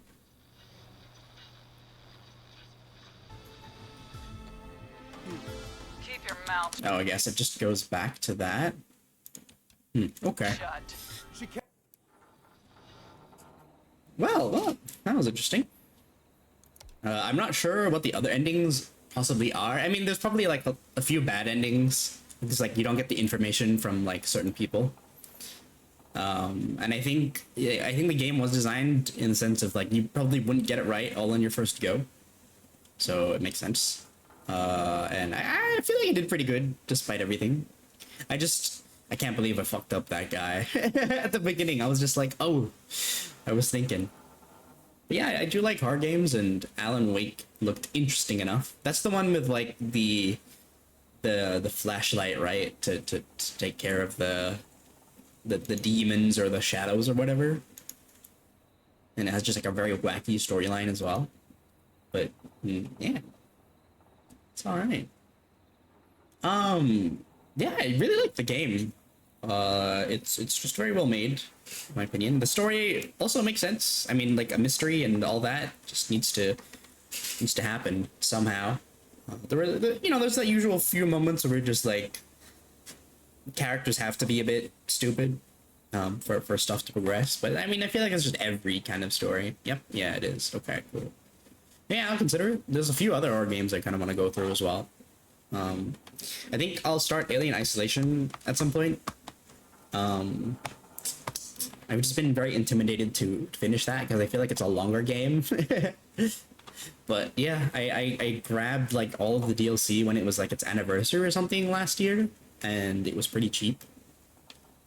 So I might as well go through that at some point. Playing the first game story helps understanding Alan Wake 2 and making it a lot better. Okay. I mean, I wouldn't have played Alan Wake 2 without the first one anyway. It plays a slug, unfortunately. Oh, damn. Shit. Alien Isolation? Yeah. Well, I'll play that eventually. I also picked up Butcher's Creek, so we'll probably play that this coming week, I think. I could play a bit of like Katamari now, I guess. So like for maybe an hour and a half or so. Just to intro us to it, I suppose. I guess I'll just keep talking about this game for now. I did like all the puzzles and whatnot. They were, easy enough to solve. I think I still feel like it was very lenient in the sense that you had it wasn't really time sensitive. Was there like a setting for it? Was there like a difficulty setting? No, I don't think so. Anyway, yeah. I feel like a little bit more panic or just like time crunch would have been useful for a few of those, because like I was able to sit there and think for a while during the calls, and there wasn't ever really a sense of urgency after the first 2 or 3 when you realize that that's not kind of a thing. 2010 by Xbox era of games. fair enough. I mean, if it's on Steam, I'll probably look about picking it up. But yeah. This was a good one to go through. I'll just... The ads are starting soon, so we'll just keep yapping about the game during that, and then I'll boot up We Heart Katamari, and we'll play that for maybe a little bit longer and before we raid out. But yeah, had a lot of fun. I genuinely think this game is pretty well done. The story was good, ties everything together at the end, and like just during, you could still figure it out pretty early as well. I think if I played this again, I would probably be able to like find things. Or if I, if I watch somebody else play again, I'll be like, oh, kind of deal. Where you could have possibly figured stuff out before the game told you about it. Which is, I do like it when that happens. And, like, that thing in the middle of finding out they were, what do you call it, in the, she was trying to kill Rilla Ricky. I was like, oh! I get it now. Kind of thing. But yeah. I do like as well how they did tie it in to why she was killing everybody and that other guy, I suppose. And what is it? Sorry, I'm a little lost for words. Give me a second. I liked that they gave them a valid enough reason to not be morally, like, killed? None of the rest of the people, I think, deserved to die.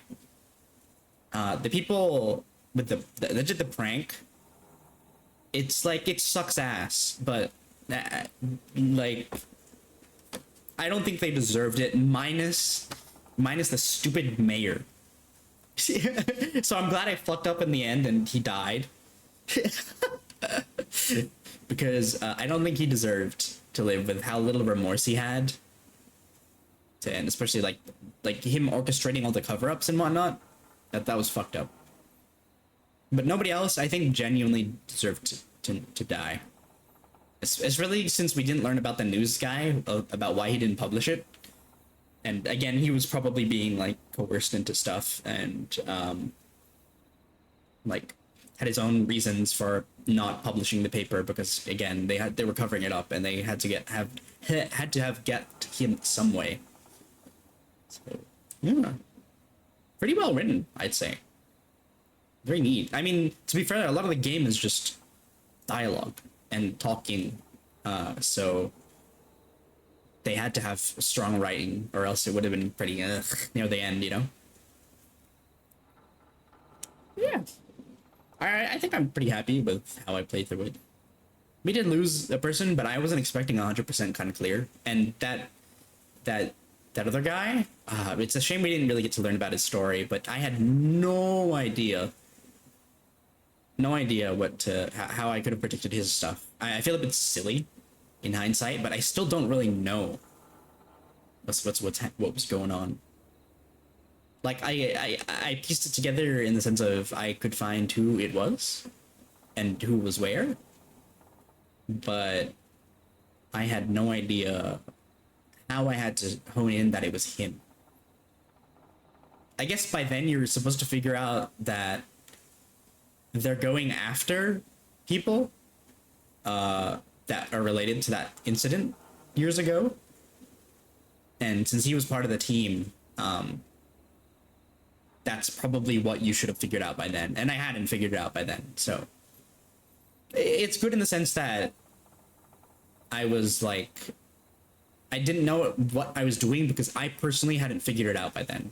So I think it's nice in the sense of you should have figured it out by then if you wanted to save that guy specifically. So it's all right. I had fun. And I think I did the absolute best I could. And I had to save Scum like once because, again, I explained completely why I was saving before it. And she hung up before anything happened, so yeah. I thought it was going to be that slow, as in it's slow that they did that to you, and not that slow as in, you know, we were gonna call her low. So it's all right. Let's change over. I saved almost everyone. Time for ball. Time for Katamari. And then we heart Katamari. We love Katamari. Just be careful. Oh dang, I missed it when I went up for snacks. What did you miss? Like the whole ending? But today we're gonna be playing some more We Love Katamari. Be careful. Turn your volume down. I might blast you. I'm not sure. I don't know if I got the settings correct. Yeah, it was long snacks. That's okay. You have the VOD. It explains everything pretty well, so don't worry. But if you want a rundown, but like I can kind of try.